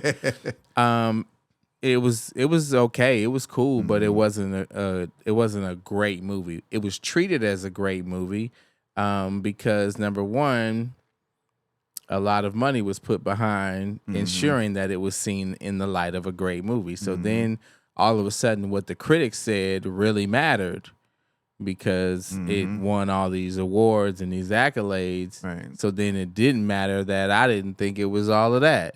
So it really works both ways. It does. It just depends on what the agenda is. If the agenda is to celebrate MJ and that's what you down with, then go do that. And if you're looking for the drama, or you looking not necessarily for the drama, but just a negative connotation to the film, I don't think that this film is going to give you that. So you don't need to be a critic of this film, or you don't need to see this film because it's not for you. I just want to hear Mama say Mama Sama Makusa. Yeah, it's not for that person. So that's an interesting thing with anything that's in the creative space is, it's got to fit you. Some people don't. I enjoy listening to rap, but I don't enjoy listening to rap about swimming in your ocean and diving deep off in your draws. I don't enjoy that kind of rap, but I do enjoy rap. So you got to find what fits you. You got to find what fits. Which is what I mean. It to is say I would enjoy watching a movie that shows Michael Jackson just going on a downhill bender, smoking crack. I want to see that and grabbing on kids. That's what I want to see. I want to see it. Okay, well, they probably got that somewhere, but it ain't here. This one ain't for you. I don't want to see that. Yeah, I want to see. But that's what Charlamagne said he wanted to see. And I'm saying Charlamagne because I heard him say it. And it was on a national platform, but I'm sure he's not the only person. I've seen people in comments say, I wish they had talked more about this or talked more about that. But why do you want to see that? Somebody said the movie was 2 hours of positive stuff with a little bit of the other stuff just for context, but they wished that it was a 4-hour movie that told the whole story. It's not a documentary. But it's a biopic. It is so a biopic. As a biopic. But it's not a documentary. It's an opportunity to depict the life as it actually happened. Well, this is like, what is it? Dishonesty by omission. It's not. They didn't say anything that wasn't true, but by omitting things that actually happened. It's like you try to alter the reality. When people make movies, true, everything that he's done in his life happened in his life, if right? we're calling it a bio. We calling that, but what directors have to, and you know this in dealing with film and things, directors have to understand, one, how does what we're going to tell or do creates one cohesive story that we can actually depict on film, right? How does it move from one pace to the next pace? Like you can't just put every single thing that happened to Michael Jackson in the biopic. You could put a lot of it. You're gonna have to do a part 1 and part 2. That's why I said, somebody said in the comments it should have been 4 hours. And I think I sent you the thing. There's a guy. Yeah, I saw it. He's a director. Yeah, he makes films. Yep. He makes very good films. And he's like, I can tell that this film was chopped up. Of course, because once it went to MJ's estate, they were like, yeah, we're not putting that. We're not putting that. We're putting that. Now, as a director, you might have thought to yourself, yes, I want us to show this, and I want us to capture this. And actually, when the viewer sees how he went through this struggle, and then they see him transcend into how people view him on stage, it's gonna magnify that moment where he's on stage that much more. And then the family comes and says, we don't care nothing about that. We don't care nothing about that vision. Take out the part where Mike in there smoking crack in the back of the limo. Yeah, Now, did it happen? From a bio perspective, it might be some eyewitnesses. That was the driver of the limo might be like, yeah, Mike was back there. He was tossing that thing up. He was tearing Elizabeth Taylor's tail up in the back seat. He was getting Diana Ross in there. He was giving Diana the business. He was like getting Diana Ross. Ugh. Yeah. He told her to come sit on this sofa. Come sit on this sofa. Ugh. Diana. But the family saw it and was like, no, we're not doing that. We're not doing that. And so even in those scenarios, when you do biopics or when you do anything that, but people, that's what they want. They want that insider back, unknown mystery. Yeah, I mean, I think it's okay to we don't know. Bring it to light. It's okay. And I get it. It's okay. I mean, even in Bohemian Rhapsody, it talked about Freddie's struggles. Yeah, but they ain't talk about Freddie's struggles though. It's like, cause boy. Yeah. But, I'm trying to think. If y'all know the life of Freddie Mercury, even same is true with the Ray Charles movie. They said that they had to go back and do edits because there were scenes of him doing things that truly did happen, apparently, but they didn't want him seen in that light. Yeah. No. But when you're a director or a writer, you're going to direct and write what you know is true to events to the best of your ability. But then at the end of the day going to end. So if somebody who has more power, control, and consent over what happens, that's right. Then at that point, as a director and an editor, you just got to go back and do the best you can do to piece together a film that makes some kind of sense. Because so those in the industry are saying you could see the holes, you could see the chops, you could see the lack of transition, and those things perhaps they weren't intentional, but they became just the circumstance itself. Yeah, because and critics can see that. Of course, anybody that's what they do for a profession, supposedly. So, right, whether or not they're good at it or not. That's but that's like I said. If you know Freddie Mercury's story, when they talked about it in Bohemian Rhapsody, it literally was, he was like, I have AIDS. And it was like, oh. And then he told the other lady that he was supposed to, actually was like dating, I have AIDS. Oh, no. And then, they broke up because and then later on, it was significant because he played at Live Aid, right? And then he did, and that's when they did one of my favorite songs to this day is Bohemian Rhapsody, the song itself. And he played that and killed it. But if you know the story of Freddie Mercury, then you know what that age journey was about. And they ain't show none of that in the film. None of that. They didn't show nobody musty with hairy armpits. Bro, tearing him up. Not just one. Anyway, you ain't show all of that stuff, right? Because once again, we want to celebrate our heroes. Yeah, you want to keep it classy. We want to celebrate our heroes. We don't want it to always degrade them and put them in a negative light. Yeah. If that's what you want, go read the news. But I think that in defense of the creative, I think that sometimes they just want to tell the entire story. They just want to paint the entire picture. Right. We believe as creatives that sometimes in order to appreciate the rise, you have to understand the fall, the impact of the fall. In order to truly be immersed in the triumph, you have to truly swim in the tragedy. And so they want to show it both ways. But to your point, you know, if that person is near and dear to you or whatever, you're like, I don't want to see my daddy smoking crack. I don't want to see my daddy sucking on a glass. You know what I'm saying? I get it. I mean, so that's the hero. That's the hero's journey. It may have been no malicious intent. That's the hero's journey in the film, right? So y'all know, if y'all write scripts, you know, there's a section that talks about the hero's journey and how the hero falls and rises again and then becomes this. Like, I get that. I understand that. Yeah. But not all the time do I want to go see a movie that, I mean, if it's not, especially like in a biopic. I mean, if it's a regular movie, then I can understand how they, you know, do that in there. But yeah, I'm trying to think of a biopic that I've seen where they really show somebody just toe back, and I know there are some. I know there are some biopics where the people is in the mugs. I mean, even think about now. Technically, this was not a biopic, right? But we know that the Temptations movie, but that really was loosely based.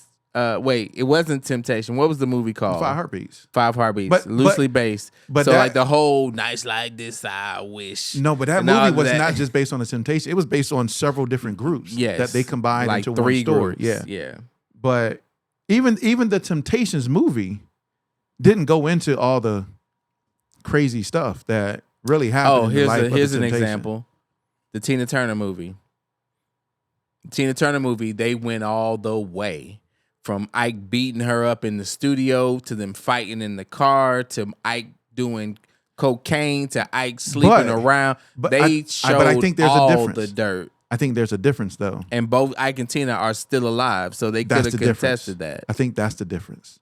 Because I think in order to make that, you're going to go get Tina Turner's some type of input or approval. Oh yeah, sure. And she's like, yeah, we're going to go ahead and tell the real story and put that in there. Yeah. Mike ain't alive. Yeah. Freddie Mercury ain't alive. So I see. They like, right? Well made. So Tina Turner's probably like, yes, I want to tell the real story. Yeah. This really happened to me. I want and this is because this really is how I experienced everything that led me to greatness. So I want to put that she's in like, there. I want you to see me get punched in the face. I want you to see this. Trying to record Nutbush. That's probably why. To me performing at a stadium in front of hundreds of thousands of people and everybody's screaming. In order for you to understand the magnitude of this moment, you got to see all the dirt behind that happened back here. But to your point, to be alive and be able to say, I want that to happen is completely different than somebody doing it to somebody who's no longer here and they have no input. And it's their estate that's giving the input, you know, into the whole thing. So and the estate could be, you know, unfortunately, but honestly, in fear that them being shown in a negative light affects the profitability of the legacy. Right. Facts. Right. You show MJ laying in the bed with a kid, and then somebody decides that they want all the Michael Jackson merchandise removed from all the Abercrombie and Fitches or something. Like, you know, you never know. From an estate perspective, they probably had lawyers watch the film. Like, you know what? Take that out. Take that out. You know, we got a licensing deal coming up with Toyota next week, so that ain't gonna work. That got to come up out of there. So I'm glad you said that, because this is what I wanted to see. And as we close this out, ladies and gentlemen, Michael Jackson's catalog this is what it says: continues to dominate streaming with over 500 million Spotify plays in just the first 42 days of 2026. Following the April 2026 release of the biopic Michael, his music has maintained massive popularity with recent milestones, including over 60 million monthly listeners and total streams surpassing 20 billion. Like, y'all trying to mess up our money. Right. Y'all gonna, so we don't want any of that we don't want negative that. stuff in there. You know what's weird? This is way off subject, but on subject. So my daughter, she creates playlists that she listens to. I was last month years old when I heard of a song by Michael Jackson. She had it on her playlist, and I thought it was AI.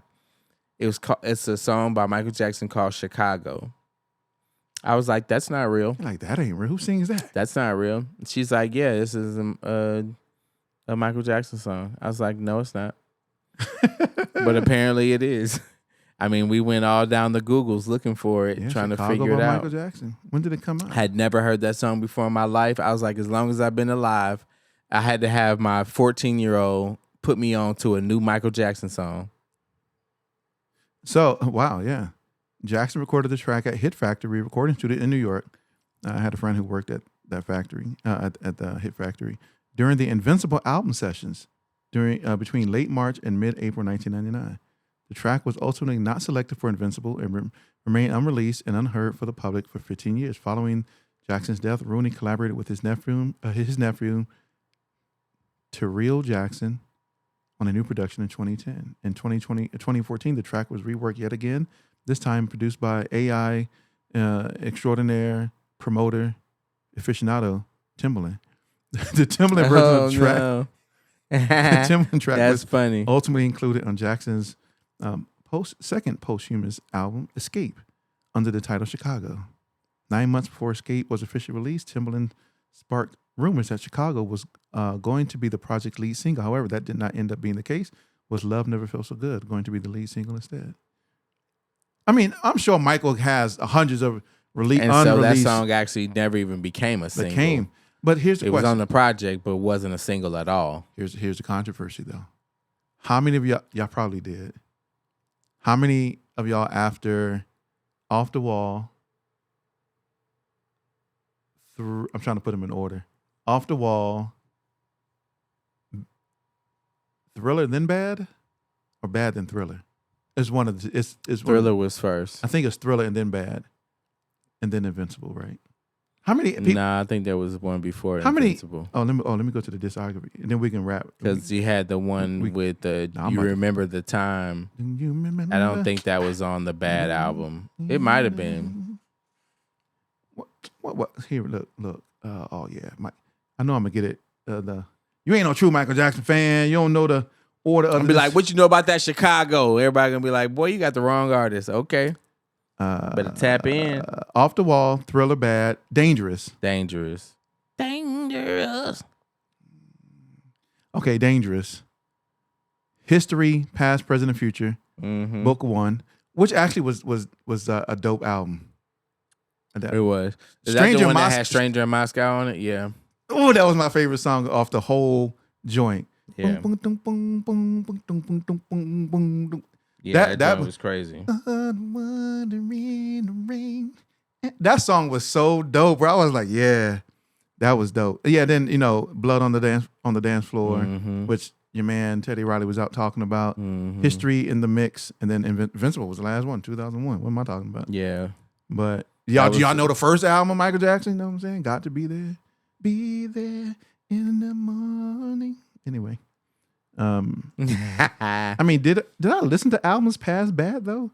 I only listened to Off the Wall, Thriller, Bad, and the History, Past, Present, and Future. I'm not really even sure if I listened to Dangerous, though. Did I? Probably not. I don't think I did. I don't really listen to Dangerous. Remember no songs off. Can't really remember. Even the Invincible album, I listened to it. I want to say I may have even bought it, but I did not enjoy it.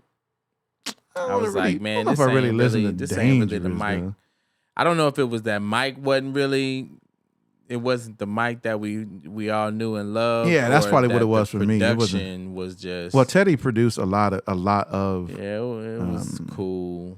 It wasn't really a lot of. Teddy should have just did what Teddy do. Sorry, Teddy. Teddy tried to do some MJ tracks. You should just did what Teddy do. Teddy, you my guy. I'm just saying, because I still got to get you over here on the podcast. You know what? We got to make that happen, because I see Teddy on everybody else's podcast. I'm just saying. Yeah. I'm just saying. I'm trying to see the track. Oh, here we go. Where's the tracks? Jam was on which album? Dangerous? Oh, okay.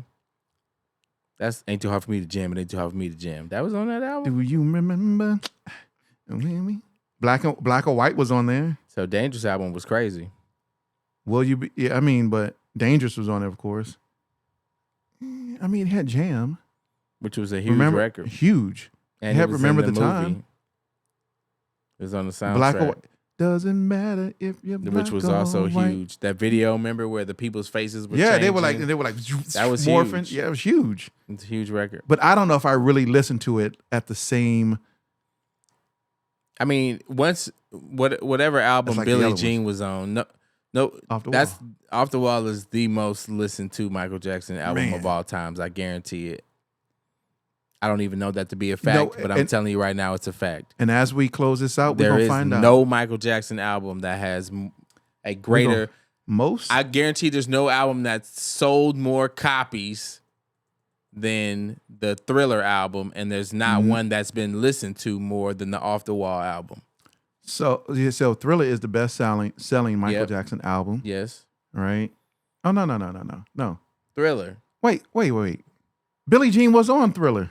Okay. Yeah. Billie Jean was on Thriller. So that is the most listened to Michael Jackson album of all time. I guarantee it. Thriller is most listened to. Market. Most listened to and best-selling album. Over 70 million copies sold worldwide and 4 billion streams on Spotify. Book it. It holds the record as the best-selling album of all time. Yes. And its tracks, notably Billie Jean and Beat It, continue to generate immersed streaming numbers, making it his most popular work ever. Yes. Because that album was transcending. Those songs were worldwide. Yes. Even though I might enjoy Billie Jean was on that one. My bad. Was Lady of My Life on there? See, now you they were like, y'all ain't Michael Jackson fans. Tonight. Y'all don't know every single song that was on Michael's. All right, look. We're gonna close it out. I know my technical producer's like, hey, y'all. We understand y'all like Michael Jackson, but dang. Like, yeah, Billy, but come on, but okay, ladies and gentlemen, we about to close out. But when you think about it, wanna be starting something on Thriller. Wanna be starting something. Smash. Baby Be Mine. It's cool. The Girl Is Mine. Smash. The Girl Is Mine. Thriller. With Paul McCartney, by the way. Yes. The doggone girl is mine. Yeah. She's mine. No, she's mine. No. Oh, no, she's mine. It was like the boy is mine nigga, before. I'll beat you up. She my girl, bro. Like, no, she mine. Like, yeah, hey, we about to fight. That's where Brandy and Monica got it from, and it worked for them too. Right. Thriller, Beat It, Billie Jean, Human Nature, PYT. That album is insane.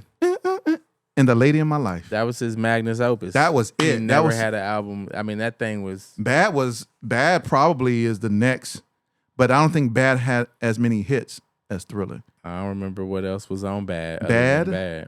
Bad? Yeah. The Way You Make Me Feel. Okay, amazing. Speed Demon. Nah. Yeah. Liberian Girl. It was a cool record. Just Good Friends. Nah. Another Part of Me. It's a good record. I'm talking to the man. Man, it is an amazing record. I just can't stop loving you. It's a great record. Dirty Diana. It's a great record. Diana. Schmo. Not Schmo. Annie, Are You Okay? Is on here. Smooth Criminal. Yeah. And his best song ever. Just leave me alone. Leave me alone. Leave me. The one that was like the car. Got some amazing records. But that video was crazy. Mm-hmm. But after this, there weren't really that many albums that he had that had hits on it. Yeah, they had hits, but the albums weren't. And hits. Look, Dangerous. Oh, well, we just went through Dangerous. Because what album was Do You Remember the Time on? I hadn't heard you say that. That song was an absolute hit. Dangerous. Okay, so same album. I didn't hear you say Dane. I didn't hear you say that album. Yeah, that was that. Yeah, that was a smash. Yeah, so All right, ladies and gentlemen. Hey, go see Michael Jackson. Go, Oh, Michael. yeah, make your own. Yeah, make your own choice. Yeah. Don't listen to what other people say. If you like it, Yeah, you like it. If you don't, you don't. yeah. All right, we out. Peace. We out. Peace and love. A-Town, A's up and B's. Well, I guess that's how they do it. Yeah, he said From A's Virginia. up. So I don't know. Ah, V's. VA, baby. I'm from a lot of places. Yeah. So, all right, cool. We out. Peace. Peace.